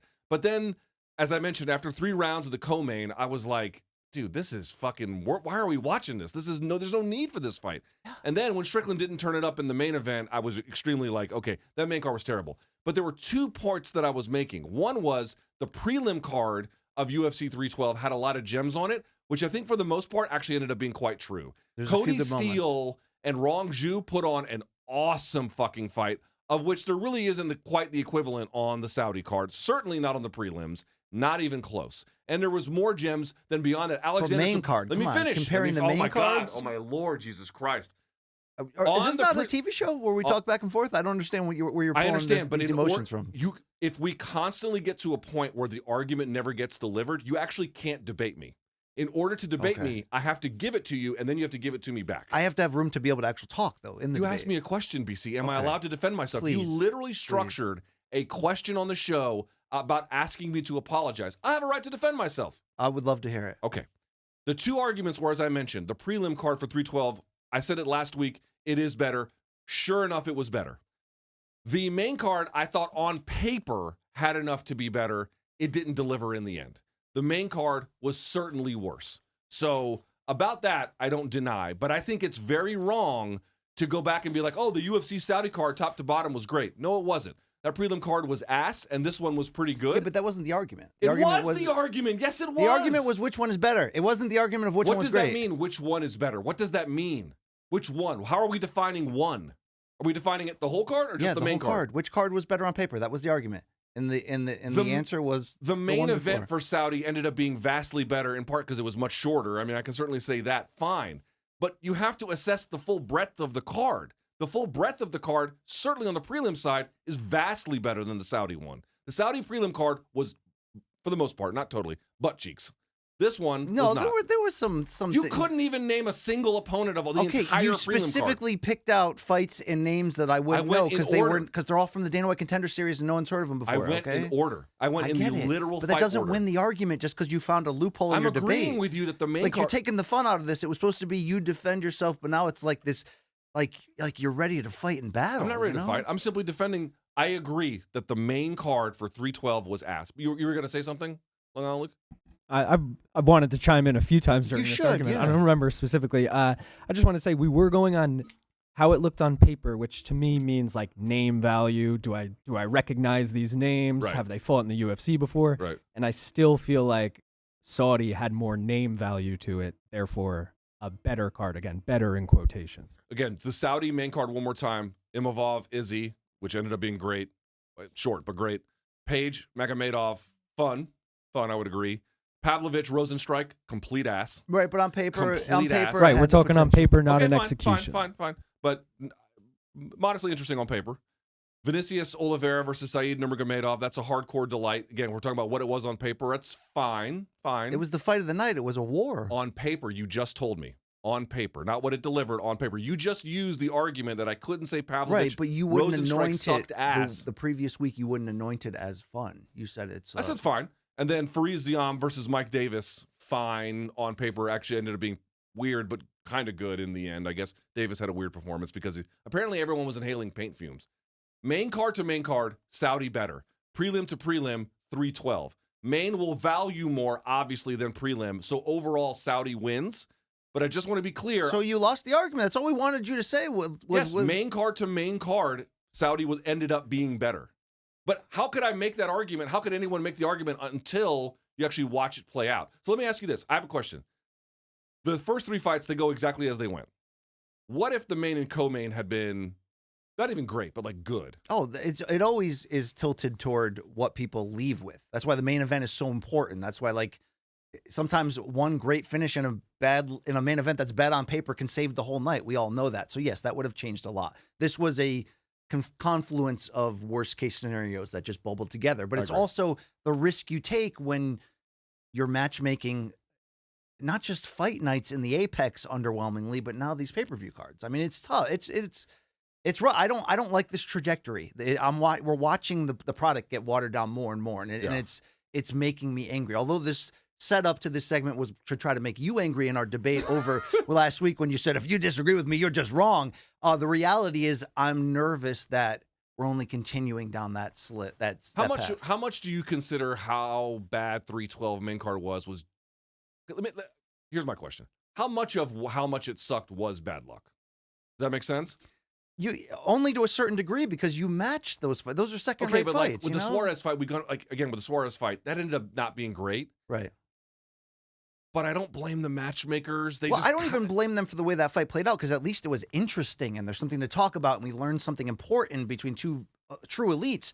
There just wasn't elites on this card. You know what I'm saying? Like there was, like the amount of ranked cards. There was a couple people that put out those tweets that are filled with the stats telling you how bad this card actually was on paper. There was like the amount of ranked fighters, the amount of this, the amount of that, and it's eye-opening, and it's becoming the norm. It's not just, oh, after 300 we're going to kind of punt on 301 and hopefully no one complains too much, but we'll be back.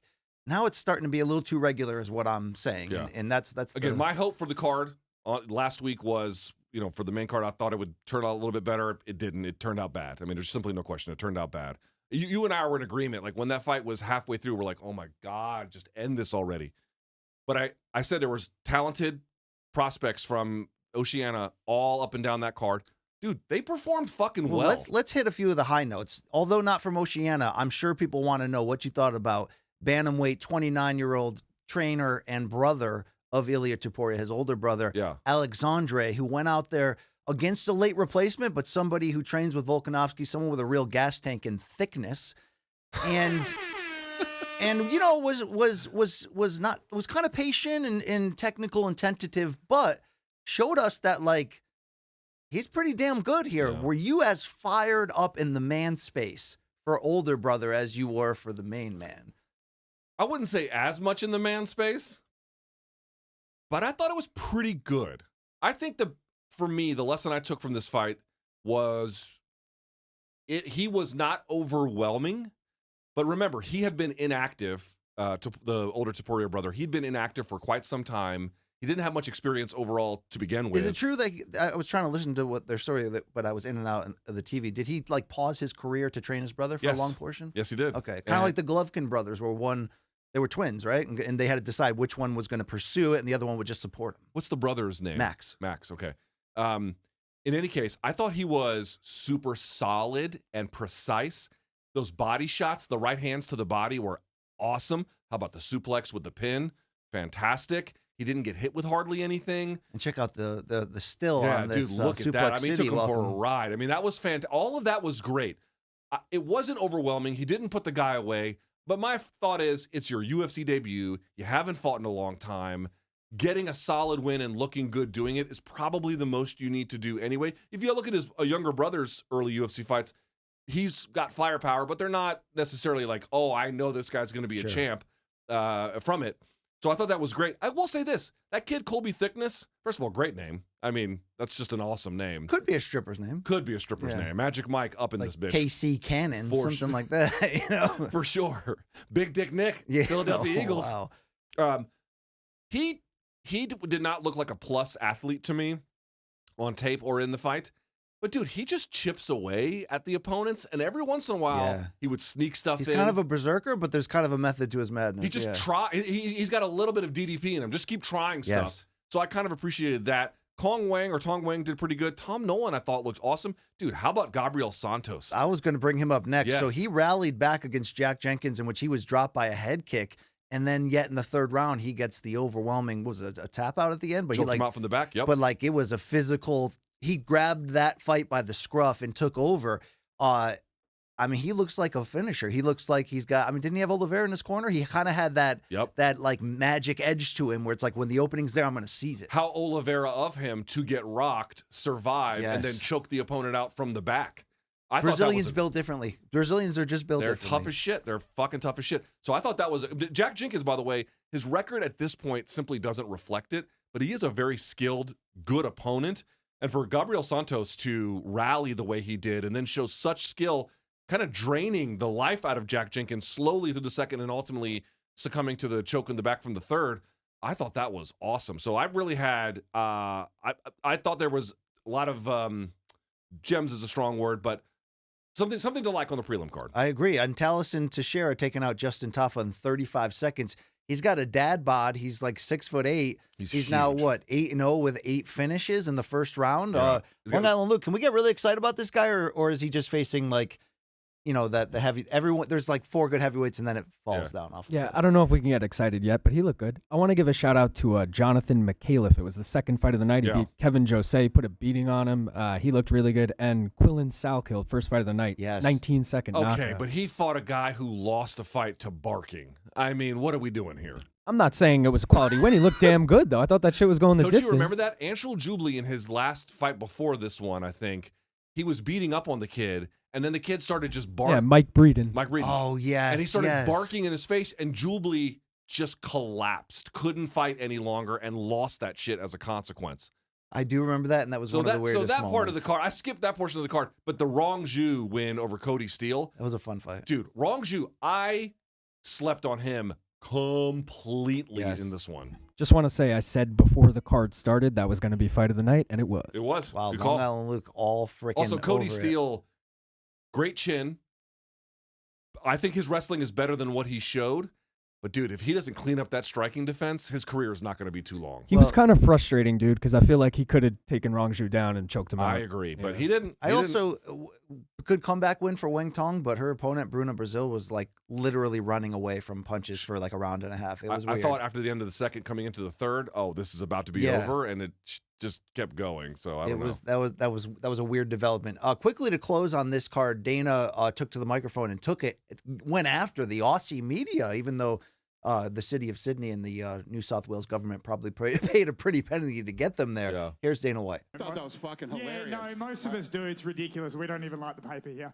But listen, for a place that is so tough and the people, everything on land and the water can kill you. You have the biggest pussies I've ever seen in the media in my life. I saw a story where a guy was like, I saw Dana do a podcast with the Premier and it physically made me sick. Holy fucking shit. You guys have to have the biggest pussies of all time in the media here. Just for the record. Oh, that was pretty aggressive, Luke. Yeah, apparently not liking racism is weakness. I didn't know that. I didn't know that. Free speech, baby. Yeah, once again, do you want to say crazy things about Hitler? I know just the place that will employ you. But if you want to say, I think Monopoly is bad, well, I don't know if you're going to be around too long. Oh, that's interesting stuff. Hey, speaking of Dana, let's go to topic number 4, and it's an interesting headline. TKO Group's Ari Emanuel teasing Dana White's potential hope of not just coming into boxing, teaming up with Turki Alalshikh, and potentially having some form of a prospect league, but that abolishing the Muhammad Ali Act would be part of that. Now, conceived in 1996, enacted in the year 2000, the Ali Act was created to try to protect the fighters' rights, welfares, to aid state commissions and giving them the power to keep things clean, and the idea that a manager and a promoter can't be the same gig, that type of stuff, and et cetera. So, Luke Thomas, let's quickly play this Ari Emanuel sound on the Pat McAfee show at the Super Bowl this week, which is what brought this topic to light. Yeah, you seem like you do everything, you own everything. Is there anything that you could tell us that you want to get into that maybe you haven't dipped your toe into yet in the business world, sports, whatever it may be? Well, we're starting to talk about boxing. Okay. And so we're going to... With Dana? Dana's he's been talking about doing boxing for a long time, right? We're kind of looking at that right now. And can you revive boxing? Like, where is boxing right now, I guess, compared to maybe 20 years ago? Well, I think you got the Ali Act that I think hurt it. Mm-hmm. Hopefully, who knows what's going to happen with the Ali Act. And then Dana's got a plan for boxing. We'll see.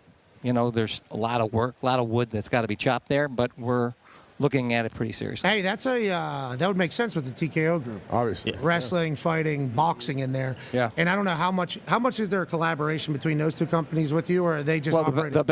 The back office, we saved a lot of money and kind of got more efficient. There has... They would go on to talk about the business here, but Luke, you heard he didn't say outright, we're going to team up with Donald Trump, our friend, and abolish the Ali Act. But there was a acknowledgement in the idea that is something that they believe has been bad for boxing, and Dana would look to be a part of removing it. So here's the key question.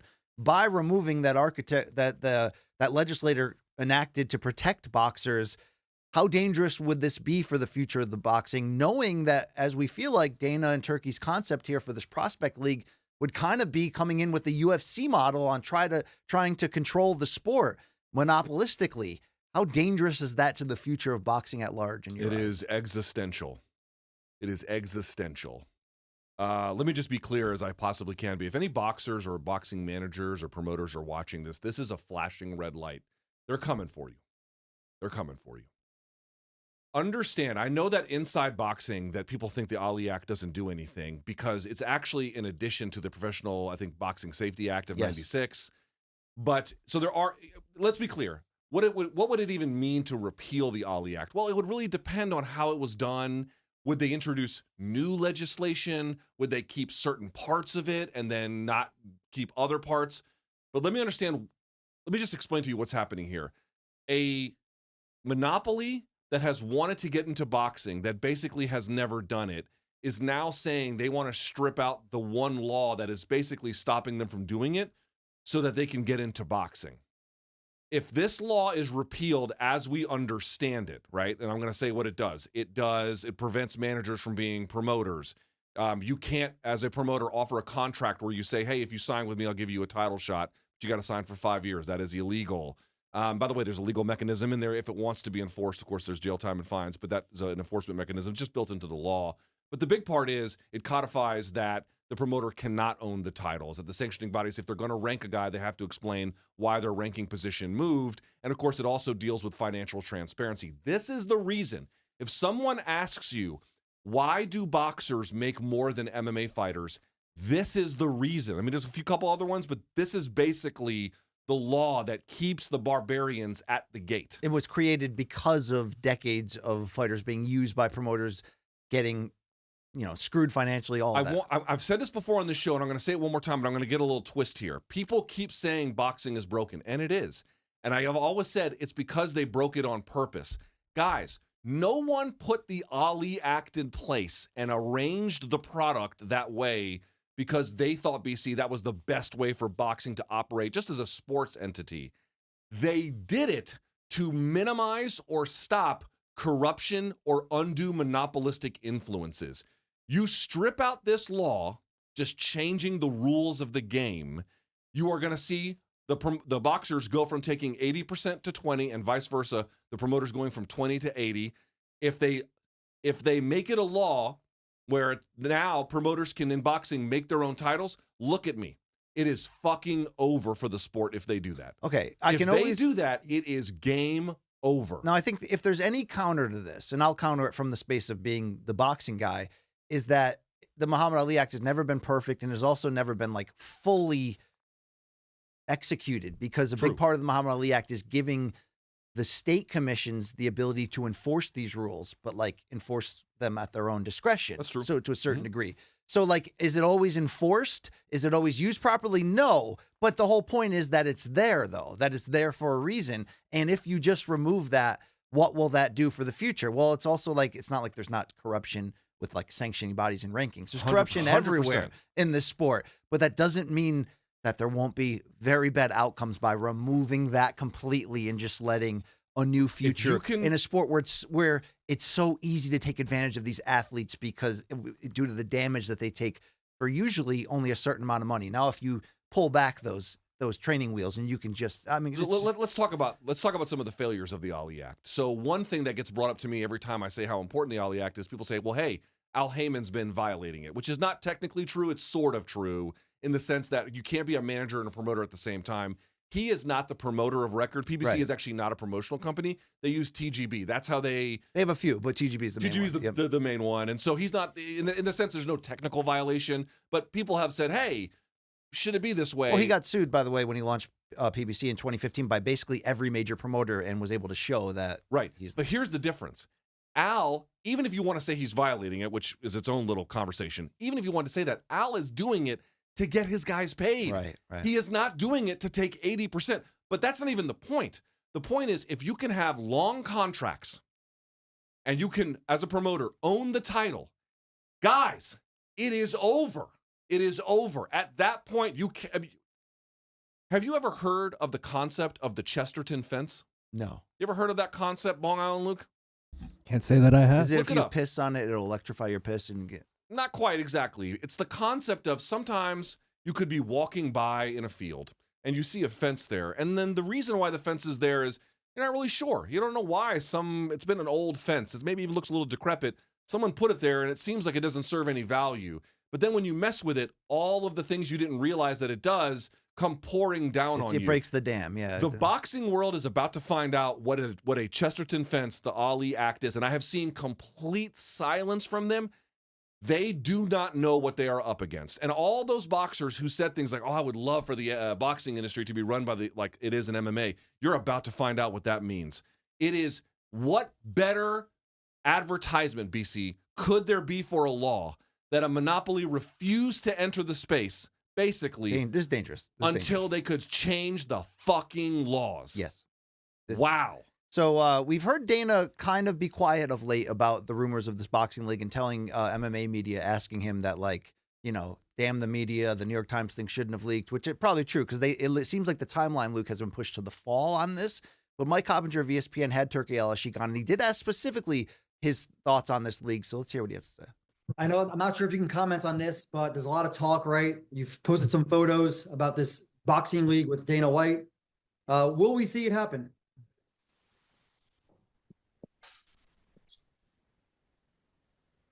The vision will be clear in 2-3 months. We will know. Okay.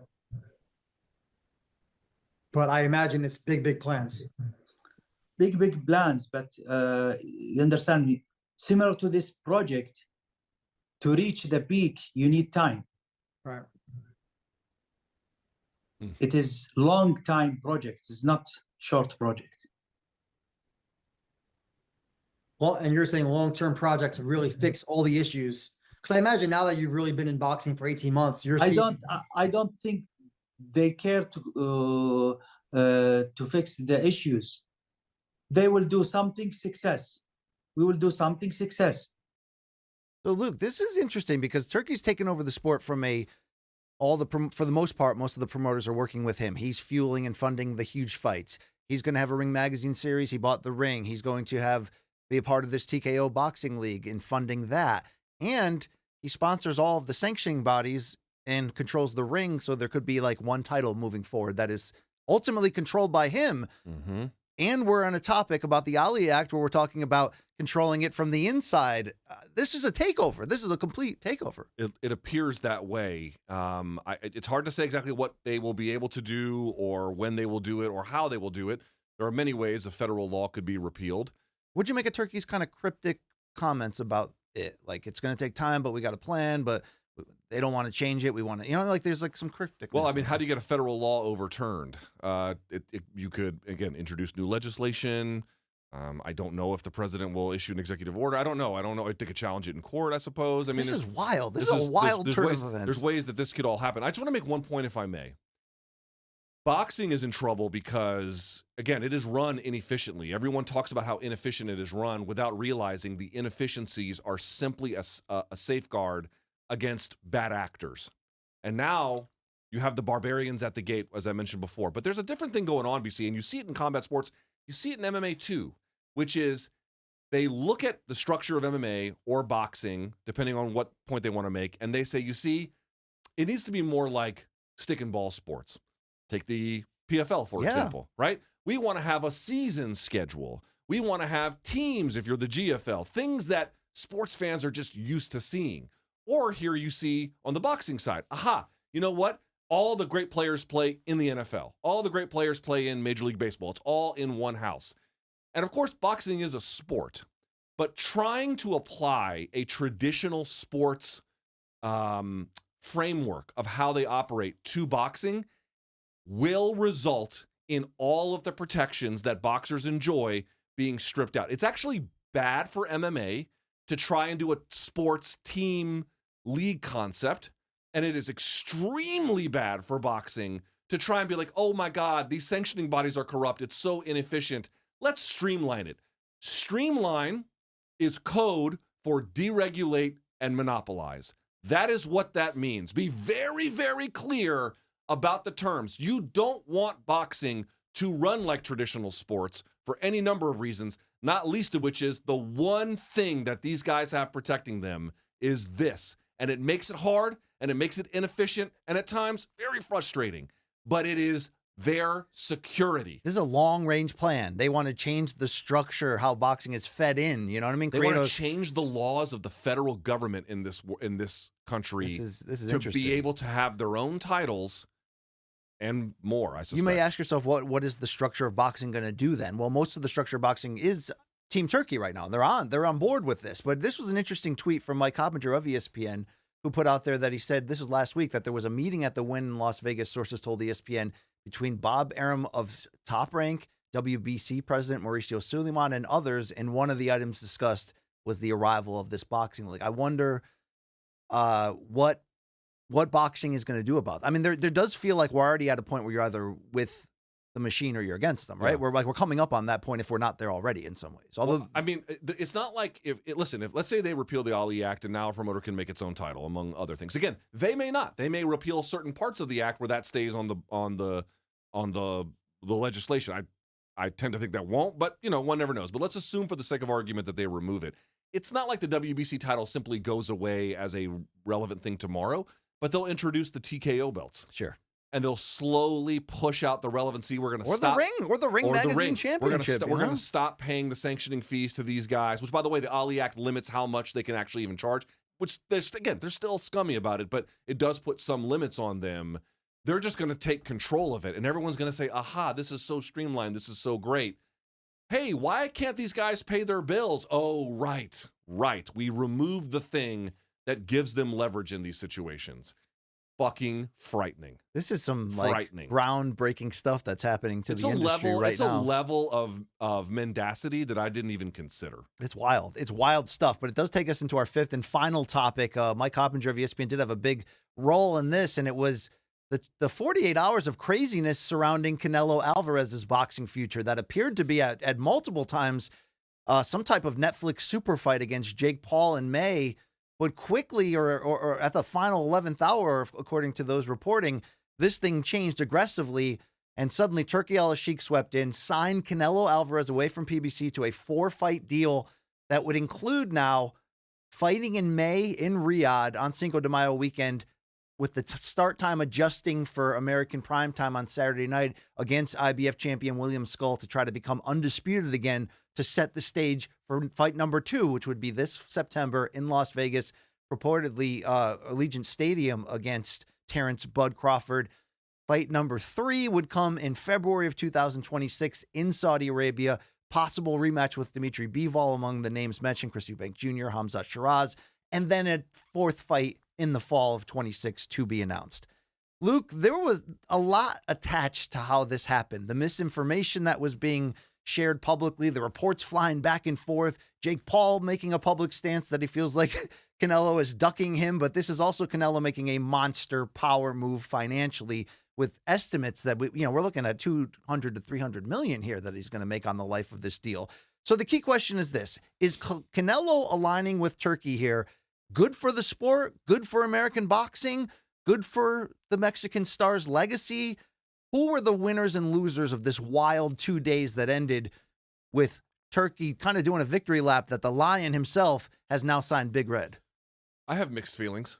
I would imagine most I do too. boxing fans have Yes. mixed feelings. Let's talk about the good. The good is, in September, Canelo's going to fight Bud Crawford. Your mileage may vary on how much you like that fight.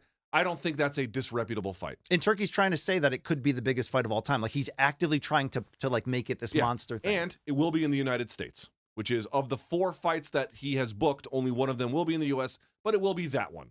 I think for that reason, I'm kind of excited. Now, we have to admit, BC would probably agree. I'm not saying it will go this way, but it is reasonable, I think, to conclude that one of the ways that fight could go is that maybe Terrence has just bit off more than he could chew. That is something that you. But the unknown factor of finding that out is the pull on Same this. thing with Tatiana Suarez and Zhang Weili. I didn't know what was going to happen, but I didn't mind the matchmakers giving it a go. Yep. Okay.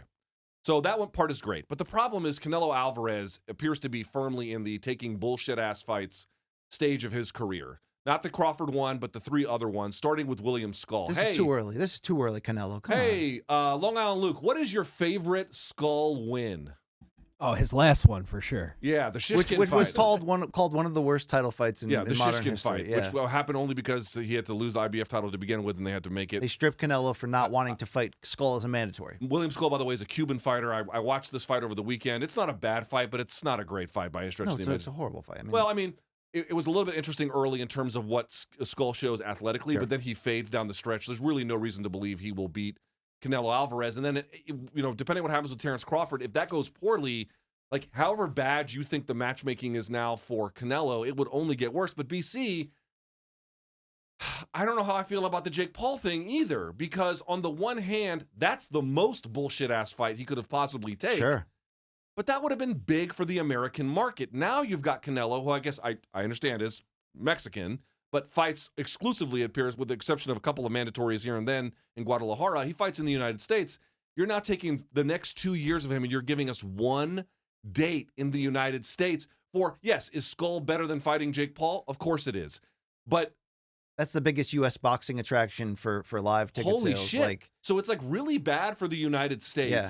It's good for Canelo's pocketbook, but he was already rich to begin with. But I mean, I think it takes him further. How do you feel about good and bad here? Yeah, it takes him further away from the Benavidez fight, which we hope is part of this 4-fight package. Although I know, it's time to let that go. Look, this is really bad for Canelo if your legacy is going to focus, extremely on who'd you beat and the decisions you made with the leverage that you had. Now, look, it's obviously a great business move for Canelo. And, if we're honest, right around the same age, Floyd Mayweather signed that landmark deal to go from HBO to Showtime, 6 fights, $300 million. And we didn't know at that point, could he fulfill the deal? Like, what would happen? No, he gave us, he kind of did one or the other. Gave like an okay fight against Guerrero, but then he'd fight Canelo. 2 fights with Maidana.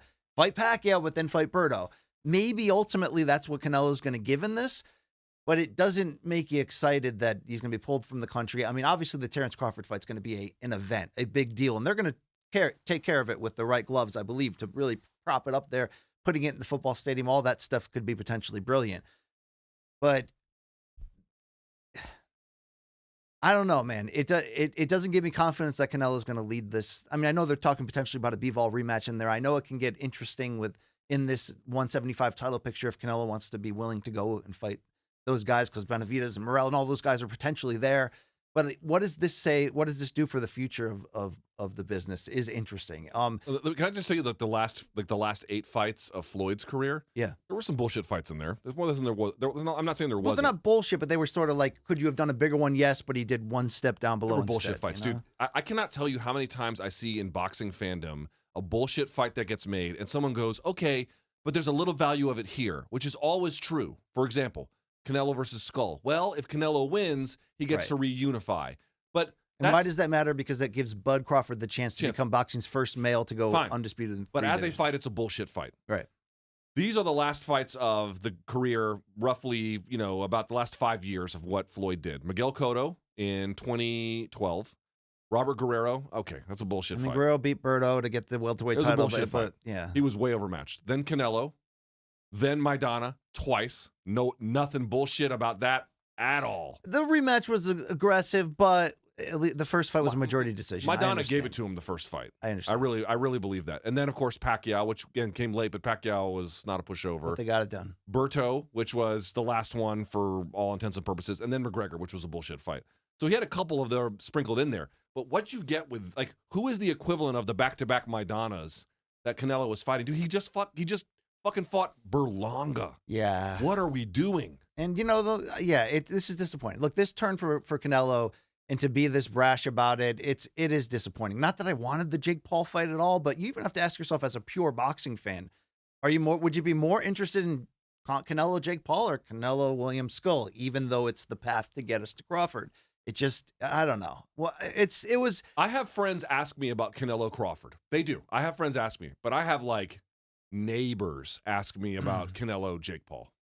I mean, this is where the sport's going, and the money's over there, and Canelo's taking it, so it is what it is. But Turkey seemed to. I mean, would you agree with this statement that Canelo definitely played Jake Paul, whether that thing he signed was actually the contract, the beginning of the contract, or just a NDA or whatever level it was that he signed?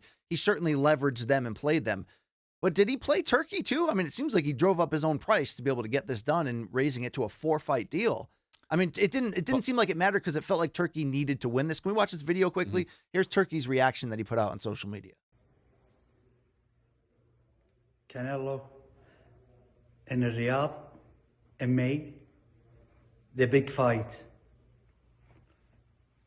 in the history of boxing. In September, then 2 more fights in 26. Don't miss with the lion. I mean, he's feeling himself. That's his hit. You know, that's his. Also, do we have the Jake Paul response at all? We do, but I can understand if you're trying to take over boxing, especially the highest end, you need boxing's biggest star. So for Turki, that's a win. We don't know the terms on it. We're going to assume it was hefty to get that done. Do you what? I mean, like, how should we receive that? How should we feel that? It's like, in one thing, it stopped us from having to do a bullshit fight with Jake Paul, but at the same time, it's enabling Canelo. Even though I love the Crawford fight, it's enabling. The thing about this is, I thought it was funny, and I totally agree that Turki and Canelo clearly used Jake Paul to negotiate in the media. I mean, there's simply no question. In that document that he flashed, the way it works is you can sign an intent to fight with a confidentiality agreement attached to that. Okay. And then you take that agreement to various networks, depending on your contractual freedom. You take it to Netflix, you take it to Amazon Prime. Hey, bid on this, right? That's sort of the idea. And so they had that, but that was just to, ultimately leverage for a better deal. I just think you have to ask a question. What does it say that the face of boxing is basically doing Saudi tourism a favor? That's what that is. Saudi tourism. I mean, that's what is Cristiano Ronaldo. Okay, but he is not the face of world soccer anymore. He's not. He's absolutely okay. Maybe not actively its top best player, but he's not far from that title, is he? Yeah, he's pretty far from that title. In terms of just being a symbol, being an ambassador, being an icon. He is an icon for sure. I mean, talk about one of the 5 best players, maybe not, top 3 best players of all time. But dude, I was there. I love Cristiano Ronaldo as a player. I understand, but he's like the headlines in Europe are not about him. They're about Mbappe. They're about Holland. They're about you name it. There's a whole new array of players. Sure. It's not that. He's not the face of it anymore. And so it's a little bit of a different detour. Canelo is simply renting out what's left of his career. He'll be 35 in July. He's renting out what's left of his career so the Saudi government can, for its various purposes, make itself look good. That's the face of basically a boxing, and more particularly the face of, even though he's Mexican, the face of American boxing. Holy shit, that is sad. Holy shit. Canelo put out a video dunking back on Jake. Let's look in on that. Hey guys, don't pay attention in anything.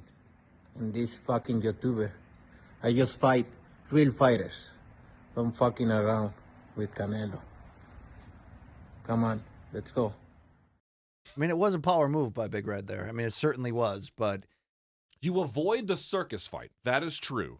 But then you pick up extra bullshit fights along the way. But at the same time, Canelo outplayed Jake Paul. There's no question. There is zero question. So Jake Paul had a number of videos, but here's the one, the variety show that he put out. This fun and games dancing video bit. What'd you make of this? Let's watch it.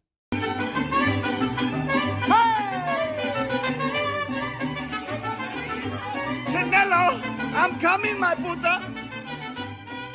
Hey!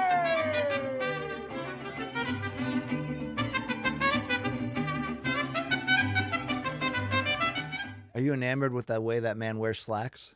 I don't know what the fuck he's doing, but I can say this. I'll say this. You remember, we sat down with him. Yeah. What was it, 4 years ago? Something like that? And he was like, yeah, my goal is to get a fight with Canelo. And we scoffed in his face. And he got very, very, very close. I don't know if they'll be able to make one going forward, but the point I wanted to make was, if you're Jake, that was your white whale. That was the holy grail. That was everything you were outside building of towards. McGregor, who you can't get. Then it's that. You can't get. But I mean, dude, he told us Canelo is the fight. He was this close, and then the whole thing blew up at the finish line. I can understand why you would be pissed off in a case like Yeah, that. but to act like he's ducking you is such a joke. Like, he's Yeah, no, laughing at you. it's He's not absurd. ducking at It's you. absurd. He But, played you. Well, is there an angle he could take? Because I saw that he had Benavidez and his son on his podcast like the day after, which was kind of cool to see them team up. And then people were like, man, wouldn't that be the ultimate FU to Canelo? I'll go fight Benavidez instead on May 3rd. He would but then die. he also would get would die. hammered out. Yeah. So is there any kind of is there any move he can one-up Canelo with? Like, is there a fight he can make in that spot on May 3rd to get him back? I don't know what else he could do. I just don't like the stance of Jake of like, oh, you're ducking me. Dude, he's not ducking you. Somebody Stop. texted me that he should fight Oscar De La Hoya. What do you think about that? I mean, it's sad as shit, I mean, obviously. Oscar's 52, and he could get hurt in that. Just the same, he could win that and probably be favored. But, Yeah. I don't. This is the What about Carl Froch? He's 46, and he's... Froch is... I love Froch. I think he's a very good fighter. I don't know if that's a Canelo substitute. In terms of the danger and what it would mean? No, in terms of, how big it could be. Oh, I hear what you're saying, yeah. Canelo is just simply going to... It's certainly in the United States. Unless you did it in Wembley with 80K or something. Hey, but, hey, he brings that up a lot, does he not? That's his... Dude, I like Carl Froch. I like Carl Froch, but I just think even if you're Froch, you got to be realistic. Canelo is hard to replace. He has leverage, and he used it, and I understand it, but he didn't really use it for anybody else's gain except his and the person he's in financial bed with. Yeah, he's showing... I mean, he's showing his true colors, but what does that mean? Well, he's a businessman. He's a shrewd businessman. He's certainly showing that, and he's also in full complete of his control of his career. Doesn't care if we say he's ducking this person or that person, because he's not ducking when he goes to the bank teller window, Luke. But he found the biggest suitor. He played this right. He got the deal. So at least we're gonna get Crawford out of it. I hope Canelo after that crashes the party of the Bivol Beterbiev, Benavidez trio. But we'll find out. One other point on this, then we can close on this. So what we thought it was maybe the sloppiest 48 hours in boxing journalism in a while, right? Like, everyone's coming out with reports, and then it was just changing. It was like, Canelo was going to fight Crawford. Now he's not. Now he's going to fight Jake, but now the Crawford fight's off, but it was never on again. And the reports are going back and forth, and a lot of people are taking shots and saying, look, can people just, tighten up and do the job the right way? But Luke, as it turns out, Turkey was the seed of this misinformation. So we know he purchased Ring Magazine, but to be fair, they also put out many tweets and disclaimers saying the Ring would be separate from Riyadh season. It wouldn't be like Turkey and the matchmakers. Riyadh season is Saudi. Right. Ring Magazine is just Turkey. But even when it was launched, it was presented as it's going to be a separate independent editorial thing.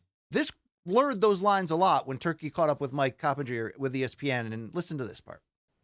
I will be honest with you. I start in the last 48 hours giving wrong information to everyone to make them go to another site. And when I know that big appointment between one big platform and the camp of the two fighters, and there is people starting to doing posters and choosing arena and choosing where is the conference will be, then I finish the deal in 5 minutes. I call Canelo directly and I said to him, hello, brother. You know, this fight will damage the pictures and the idea about our plan. And honestly, I think you are, as a Canelo, too young to take this fight. You can have it after 30 years. Right. So Turkey would go on to make a joke and say Jake Paul should instead fight Mr. Beast right now for the YouTube championship. But Luke, the first part of that is what I wanted to ask about. Did Turkey just do what all the other promoters do, like the UFC, which will even go the length of announcing a fight before it's even signed, putting the pressure on the fighters? Or is it the fact that he's doing it so openly and he's in an interview with a guy who he gave misinformation to for 2 days that was leading the reporting in all these opposite directions at once? And then he's like, yeah, I felt like that Jake Paul fight was going to take the luster away from the Crawford fight. So I jumped in and fixed it and paid everybody. And I'm also going to admit to you on the air that I was lying to you and spread misinformation. Are we supposed to just like go, oh, he got it. Just like we said, oh, Canelo won the negotiation there. Like, oh, he got us. Or is this really bad when these reports were coming directly from Ring Magazine, which means they're coming directly from him, which means there is no break between owner, and not like people thought there was, but still, this proves to you that there's not. And I feel like the rest of the boxing industry is just like, yeah, he lied to us, but we got the better fight out of it. So cool. Yeah, I mean, these are people who also have been told the Ali Act might get stripped down. They're like, yeah, so what? These are not thinking people. I would say anybody in a position of power is going to leak. And they're going to leak either because they want that information leaked for one purpose or another. It can be to manipulate a situation, to put out fake news, or it could be real news we're going to leak strategically for any kind of aim. People in the combat sports business, powerful people, promoters, managers, you name it, they leak. It is up to the media outlet to verify the leak before going public. In the case of the Ring Magazine, and I know there are good people who work there. Definitely. There's lots of people. I think Jake Donovan, one of my favorite guys to follow. I didn't see him as part of this, by the way. Like, I didn't see him reporting on this. I mean, maybe he did. I didn't see it. But I like him a lot. But in general, I don't know how you can trust anything that the Ring Magazine says anymore. They are clearly a mouthpiece for arguably the most powerful guy in the sport, who just admitted on camera he has no problem lying to you, unfettered, and the media outlet won't check it. Holy shit, guys. What are we doing here? Well, there's one more. Let's listen a little more, and then I want to get your reaction. You know, I like you. You know, you deserve this interview because what happened yesterday and before. I am sorry to do not tell you the truth. And you know now what's the reason. Because I plan to make this all success. I never give you wrong information, but I don't give you the right information the last 48 hours. I see you go in different direction and I don't stop you for the reason until I finish. But you are great man, success man, and have a great future. Thank you so much for the kind words. I appreciate that. And thank you for everything you're doing for. So is it just that he's like brash enough to like show you the map and be like, this is what I did? Is that why I'm upset? Because this doesn't feel daring you to give a fuck and be halfway thinking. I've always got along with Cop, but like if Turki or anybody else, like if Dana calls you and says, hey, Poatan versus John Jones, UFC International Fight Week. That's a pretty good source. Dana That's White. a great source. You still have to have a second one to confirm it. You would then have to call John's manager, or if you have a John direct, or you could call Poatan's manager or something. You would have to get it verified. You just can't take the scoop and then run it. And it appears, again, I haven't talked to Mike, but it appears he got the scoop and just ran it thinking, oh, well, Turki is not going to lie to me. But Turki is here in mid. Yeah, I don't know about Mike's practices. I always get along with Mike.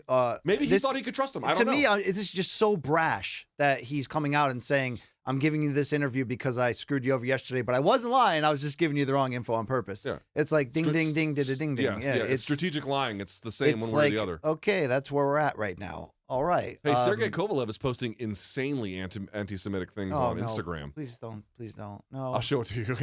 Okay, he does have a history with saying absolutely awful things. Does he? Unfortunately, those are our 5 topics for the week.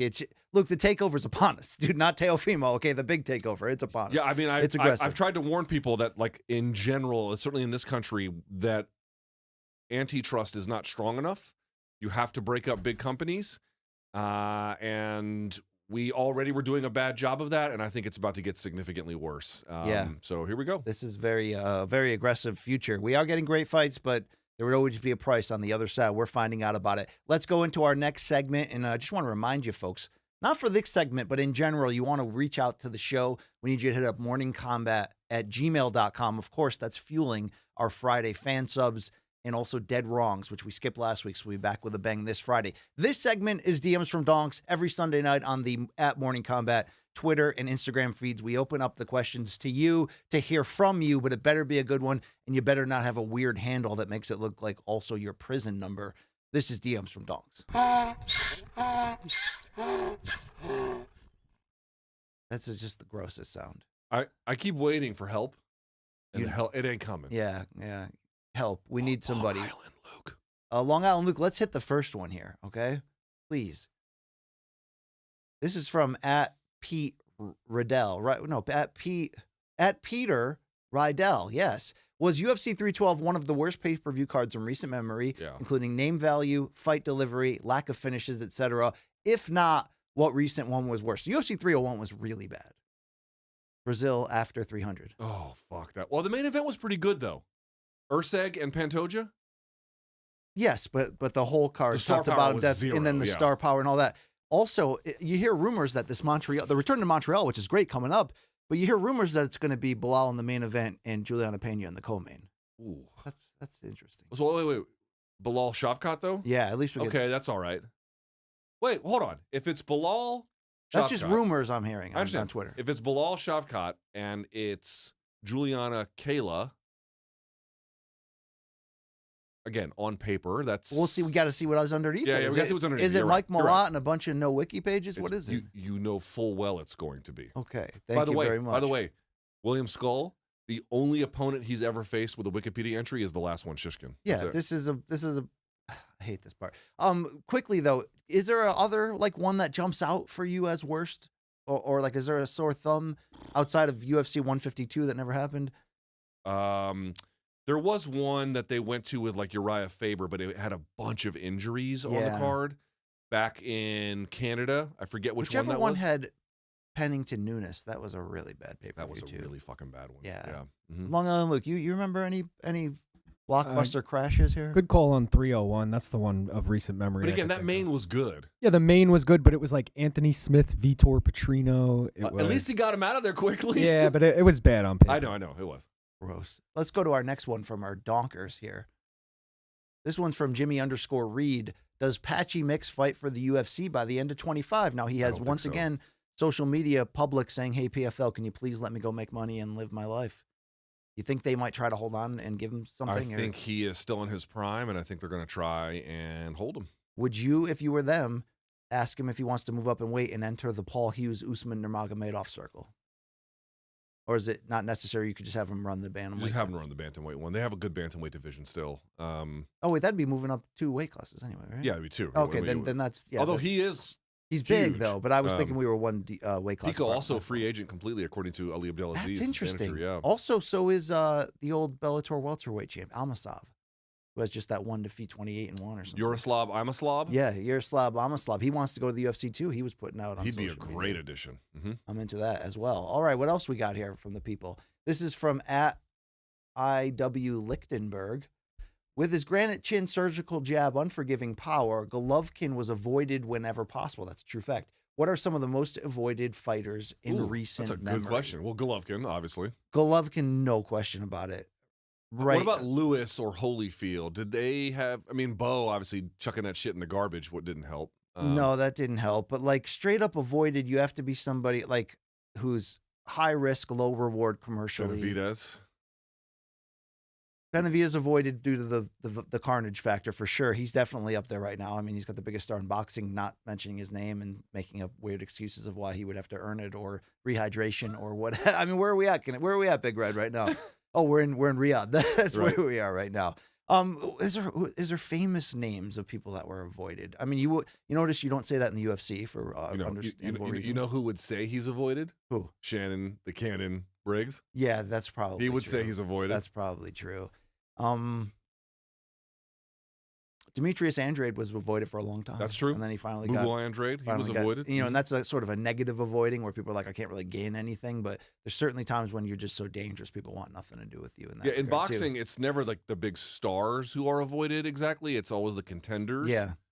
But Golovkin was aggressively avoided by with the exception major of like stars. once in a while you get a guy like that who they still want a piece of. Yes, you know? I mean even Canelo waited him out 1.5 years, and people don't want to realize that happened. It Yep, happened. It absolutely did, unfortunately. All right, what do we got next from the DMers? This is from at Flannels and Jits. He's a regular in this spot, you know. Yes, he is. With Dom Cruz retiring, what is your favorite Dom Cruz fight, and where does he rank among all-time bantamweights at I have 135? I was cage side for Dom Cruz versus Demetrius Johnson. That was in D.C. Ooh. That was at the Verizon Center. That was great. But then really my favorite one, if I can be honest with you, it wasn't really the Faber fights. Those were great, but the T.J. Dillashaw fight for me is the one where he had to come back from injury. Yeah.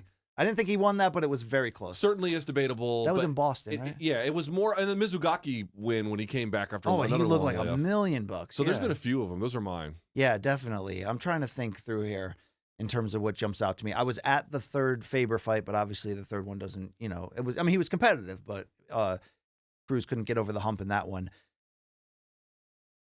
I mean, who do you think gave him the closest fight at his peak? Dillashaw. I mean, I know he lost to Demetrius Johnson one weight class above, but do you think that was the closest? Yeah, that was. I wish we would have got that a second time. I wish he beat DJ. I mean, he beat he was up the it was up a weight for DJ before they invented it. Mm-hmm. Yeah. There you go on that one. I believe we have one more coming in from how do we say this guy's name? Sharon. I think fuckface McApplestick _ Delaney. Yes. What's the most hungover? Oh God, dude, everybody has one story, right? Everybody has one that just is above all the others. The goat of the pain, and for me, it was drinking 18 cranberry and vodkas at Seton Hall in the year 1999, and being thrown out of the bar called the Hall because I was aggressively dancing and crotch chopping on my back in the middle of the dance floor, but the whole place was going nuts. I mean, it was like it was like that scene in Can't Hardly Wait when the nerd is like, oh my God, GNR is playing. But here's why that stands out for many wrong ways. Why that night stands out, including I grew up in a place I shouldn't have. Was we've all had really bad hangovers. We have 24-hour hangovers. This was almost 2 full days, where like a day and 3/4 later, I was still throwing up from it. That's pure alcohol poisoning. That's bad. It was bad. That's alcohol poisoning. Like that's call out of work for about 3-4 days type of bad. Like to just recover. You know? I mean, you nearly if you're that bad, you nearly died. I mean, it's a little strong, but you weren't too far from it. I've had 2 really bad hangovers, and the common denominator for both of them was the jacuzzi. So what ended up happening was you get drunk and then you dehydrate from being in the jacuzzi, and then you get out and it is death. But the worst one was my first ever Colombian wedding. Oh boy. And what was the culprit? The culprit was the fucking groom. Oh, it wasn't the specific alcohol? No, just like I never drank vodka again after that night. He was the groom who got married. My wife was a friend. They were childhood friends, and he in fairness, he wanted me to have a good time at his wedding, and dude, Hispanic people party their fucking ass off at every age in ways that you just never. So do Aussies, apparently. I guess they do. My wife told me when I first met her, she's like, yeah, we party better than you guys do. And I was like, yeah, not really. And then I saw it and I was like, yeah, they do. The long story short, there's a drink in Colombia. I've talked about it before. Aguardiente. I'd never had it before. Is it like the Long Island iced tea where you're just throwing They hard alcohols They drink together? it in shots, but I didn't know how to consume it. So I was almost guzzling it. And then I got into, later on, the place we were staying, I got into the jacuzzi. Dude, I could not move. I had to touch my wife and beg her to go get me like Aleve or Tylenol or something so I could move. I vomited all over the bed. I vomited. You'll never drink that drink again. When you get knocked the F out by a specific, it's really hard to ever get back on that train for like at least a decade. Sometimes you got to swear off that specific thing that got you. I don't really drink it. I will say though that the most embarrassing one I ever had was I got super drunk at Hogs and Heifers here in New York. You ever been there? No. Hogs and Heifers was where they shot like the real or the original movie, the Coyote Ugly movie. Yes. Where they hang bras on the window on the thing. So you go to it, but people don't realize Hogs and Heifers is a biker bar. And I don't know what happened, but I got thrown out of Hogs and Heifers. I don't remember why. It could be bad. I don't know. But I didn't have a black eye or nothing. One day you'll get me too. But this is a true story. My buddy lived down in Greenwich Village, not far from Bleecker Street Pizza. And I'll never forget, I was laying on the ground like this, and I had like stuff poking into my face. I didn't know what it was. We tried to get back to his house, his apartment, and we couldn't get in. So he was sleeping in front of the elevator, and I was sleeping in front of the door. I was sleeping on the doormat. There's the pain. This is true story. The NYPD had to take a nightstick and poke me to wake me up. Your hangover must have been brutal that day. It was life altering. So fucking Long Island, bad. you ever been shut out by one where you might really disappear for a week? I don't have a good hangover story. I have plenty of good like drunken night stories, but I really, as far as bad hangovers, no. Pussy. There you go. Do we have any more of them DMs, or is that it? No, that's it. All right, let's get into my Shia. You know what I do every Sunday? Oh, thank you for your questions, by the way, users. We'll see you Friday with fan subs. I scoured the internet though yesterday for the highs and lows, the good, the bad, the ugly, and in between. In the world of combat sports and beyond, we call this stuff BC's feces. Have you seen it?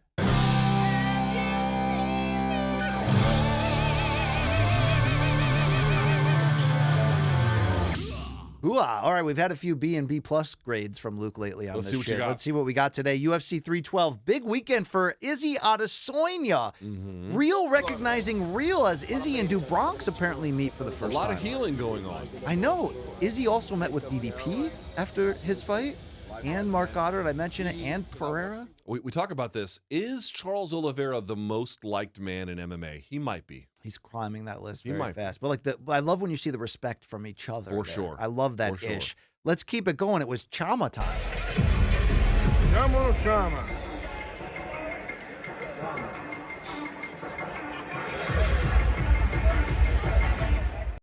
So Pereira was overheard telling Izzy that he wants to train and share their secrets with each other.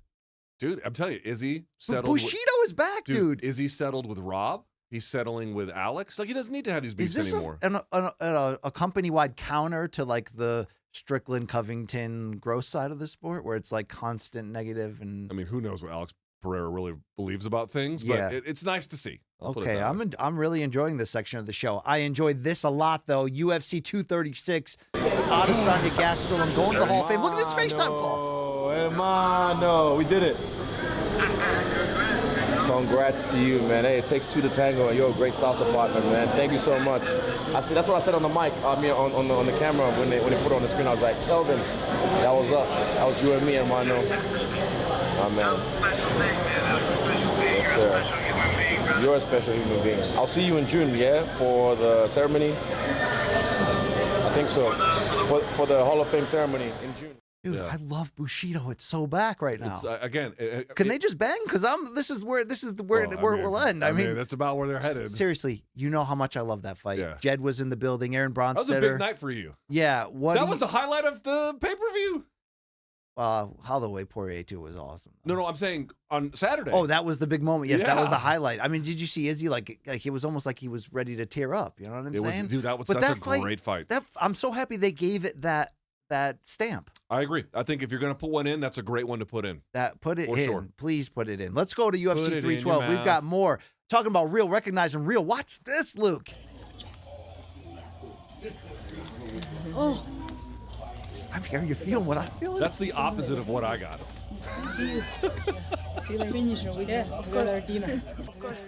They're going to have dinner. Look at this. Is great. I mean, everybody gets treated nicely except your boy. It's fucking awesome. Well, Volkanovski didn't just get this. He got this and then some from a fan. Let's listen. I'm the guy with a picture of you in my car. Oh, how good's that? I love it. Yeah.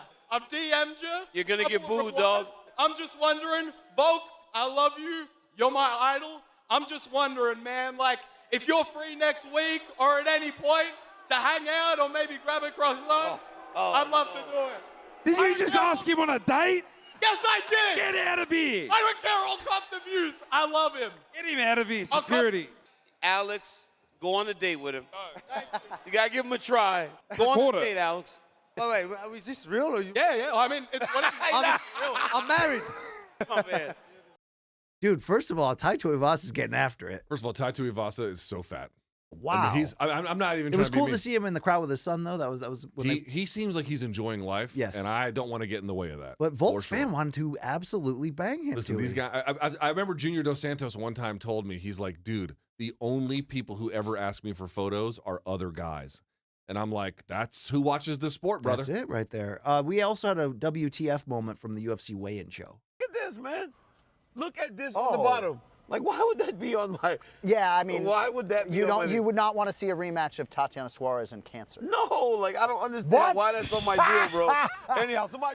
Why'd they even say that out loud? That's kind of rough. Yeah, I mean, I don't think that's all that funny. But was someone setting him up? Listen, we live in the goon edgelord era, and I don't think those guys are goons and edgelords. No, whoever wrote that didn't think that's that. Not cool. Listen, I don't mind the attempt at humor, but there's got to be a little bit of editing at it. Yeah. Yeah. Also, Luke, big signing for the GFL overnight. Did you see this?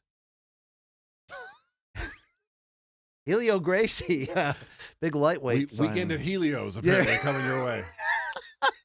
Luke, let's go to the KO of the week. We go regional. This is LFA, and this is Lanny Silva. All right, she feinted the rear high kick. Let's see. Or feinted the rear kick anyway. Against Conceição. Oh, she's leaning forward. Bop. Yep. Oh, there it is. Hit her with the bop gun. That's a nice one. That is beautiful. Saw that one coming. That one's not too hard. Also, Luke, this wasn't a sanctioned fight, but the greatest featherweight of all time is moving again. He's up. He's up off the bed, okay? Is that Abraham motherfucking Lincoln? Look at Zabit Magomed Sharapov. I like how he's hitting us. pads and everyone's like, dude, bring him back. And I'm Dude, like, if he ever comes back, he should get an instant title shot and get the same treatment that Hoist Gracie did when they brought him back to face Matt Hughes. Just like, we don't even care let me what explain to you. condition you're in. We just want to see Ilya this. Taporia sends him to the land of wind and ghosts. Book him. I would back Zabit so hard in that fight. Long Island Luke, I think I can convince you to back me on Who that. would you the back? legend And I don't of mean Zabit. like Come BC or on. me because I know you'd pick BC, but who would you back as to win? Come on.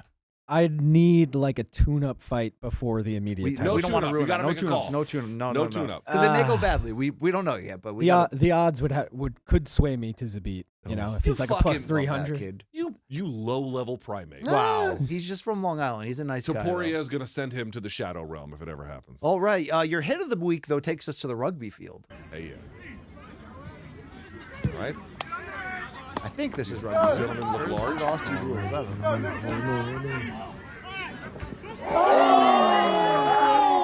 Oh, you got jacked up, sir. Wow. My man got up, but holy fucking shit. Now, Luke, this next video may not match your experience, Bro, but when I rugby's a watched no this, bullshit game. No, my God, it's crazy. This is equivalent to Luke attempting to sleep at night while in the Marines. Bro, how much shit is on this fucking train? I've been sitting here for 20 minutes! Nah, there's another fucking train, dude! Fuck! Thomas, you're gonna. Thomas, you want to get in on this Osborne action? No, I do not. Wow. No, I do not. Luke, I think it's time we had an honest talk on the show about racism. How about you? Okay. I can't read that. Show me your tits if you hate racism. See, I mean, that is how we I tell heal, you right? what, pro titties, anti-racism. That's the LT message right there. The thing about MMA and racism, though, they just kind of do. They kind of go together. Let's see this. I hope Sangedong continues to keep eating those wontongs and those egg rolls, fried egg rolls. Well done on that meme, whoever put that together. And speaking... You've seen it, like all those OSHA things, like days since the last accident at the workplace. Yeah. Speaking of racism, we finally have footage of Hulk Hogan in a Joseph A. Banks restroom. Well, they said I had to take a steamer before I get out of here. So I just unleashed a major toxic. I think the paint's starting to come off the walls. Who did he send that to? What is happening? Can we send him to Mars? Can we do that? All right. Hey, you always critique pull-ups. Remember when Phil Simms of Who Inside didn't do a the single NFL? pull-up, and you guys kept at like saying age he did? 60, he was doing awesome. He did 0 pull-ups that All time. right. What do you think about this right here?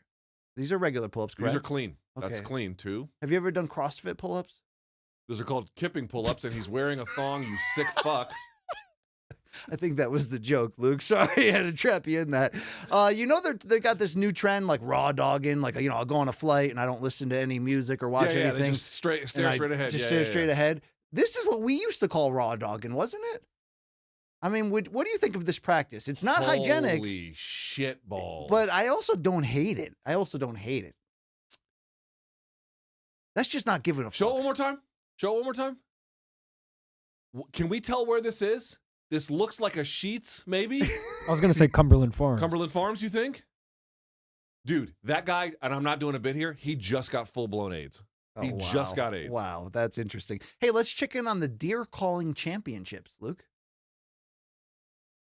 Wow, my man is. My man is. How do you show you have that talent? To somebody you just met, you know what I mean? Like, what do you do? Oh, I work in adult films. I'm the 3-time deer calling champion. It's like, dude, when you say calling deer, do you mean blowing other guys? Yeah. Is that what you mean? Hey, smoke them if you got them time, Luke. We're always trying to create the apparatus that might kill you. I think we found it right here. I am telling you, get my last will and testament and make it this. Look at he's swimming. He's swimming in it. No way. This is the dignified end that all of us deserve. All right, our next video comes from an actual PGA golf event. This is a live telecast. Watch this.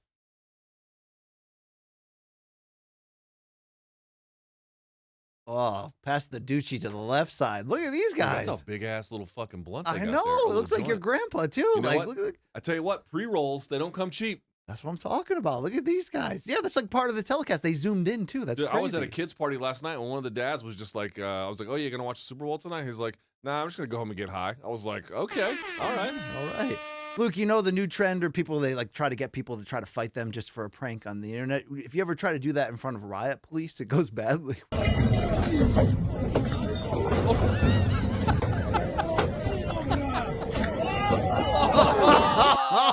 Oh, God. Oh, my man thought he was the main character. Bitch, you're not even the side one. Luke, nothing I like more than out-of-pocket reactions on local news telecasts. You into that? Okay. Let's watch this. Were you scared at all? Did you like start running or take some steps back? Like, or did you stop in your track? I was driving, so I was coming out of Wendy's. Okay. Yeah, I got a good 4 for 4. Shout out to Wendy's. And then It is a good deal. You got to give him that look. I mean, I know that plane went down, but Listen, it is a good deal, right? I'm down with the 4 for 4 on the Wendy's. All right. What are your thoughts on leg day? Let's watch this. At the time of the crash, and he's here to tell us what he heard, what he saw, and just his reaction to the whole thing. So tell us what you saw. I was at the gym. You know, today was leg day.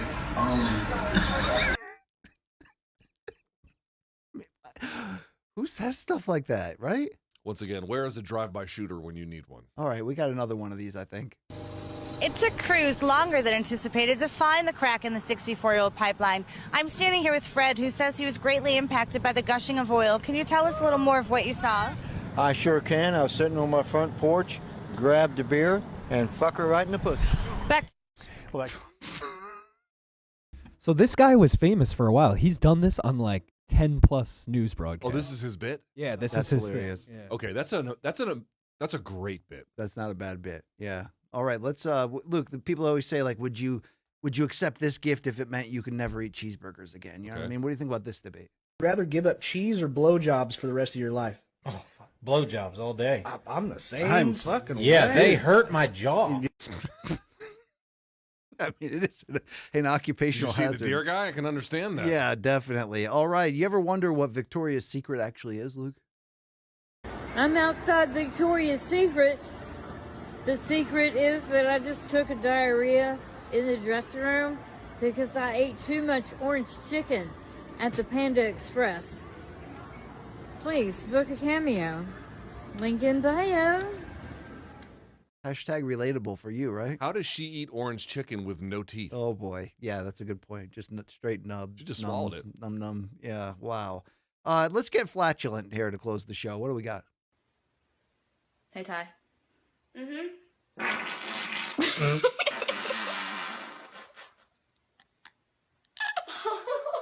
Is that real? Oh! How is that even possible? That make you aroused or disgusted, Luke? Can we send them to Guantanamo Bay? I don't know their immigration status. All right, watch this trick you can pull on your neighbors next time. Some random dude's window.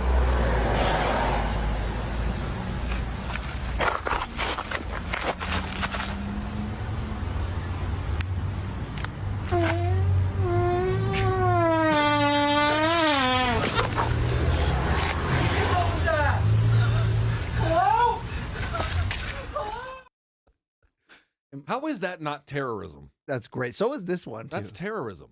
Stop filming me. What is your problem? Do not touch report me.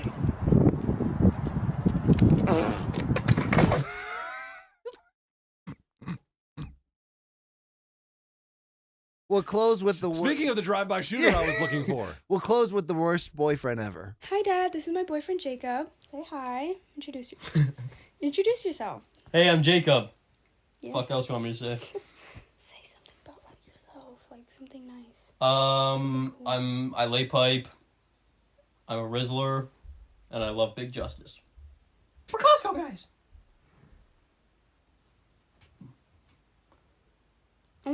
Jacob, say something else. Like, be Um, nice. Say something like compliment him or something. What's up, man? Compliment me. You should have another daughter so I can have a threesome. That's all the shit we got this week, Luke. Do we get an okay grade, or did it die at the end? It was great. The problem is, I just had a moment where I'm like, oh my God, is Violetta going to bring home a loser like this? Yes. And I'm going to have to sit here One and day. I'll kill a motherfucker. He talks to me. Okay, all right. We can hold on there, sir.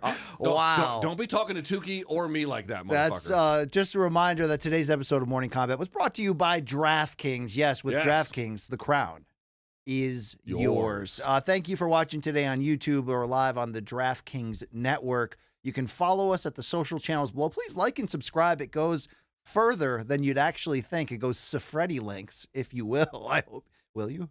That's, I mean, like, have you thought of it? I mean, that's good. Anyway, follow our YouTube channels too. Luke, do you want to give any message to these folks as we leave? When we gave them 2 hours of the best 15 minutes they ever had, right? Thanks to everyone who watched today. We'll be back on Friday to talk about that Nubs ass card.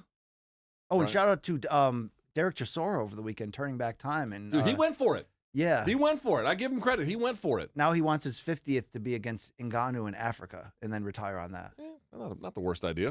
Not the worst idea. Interesting. Maybe put DDP on that card.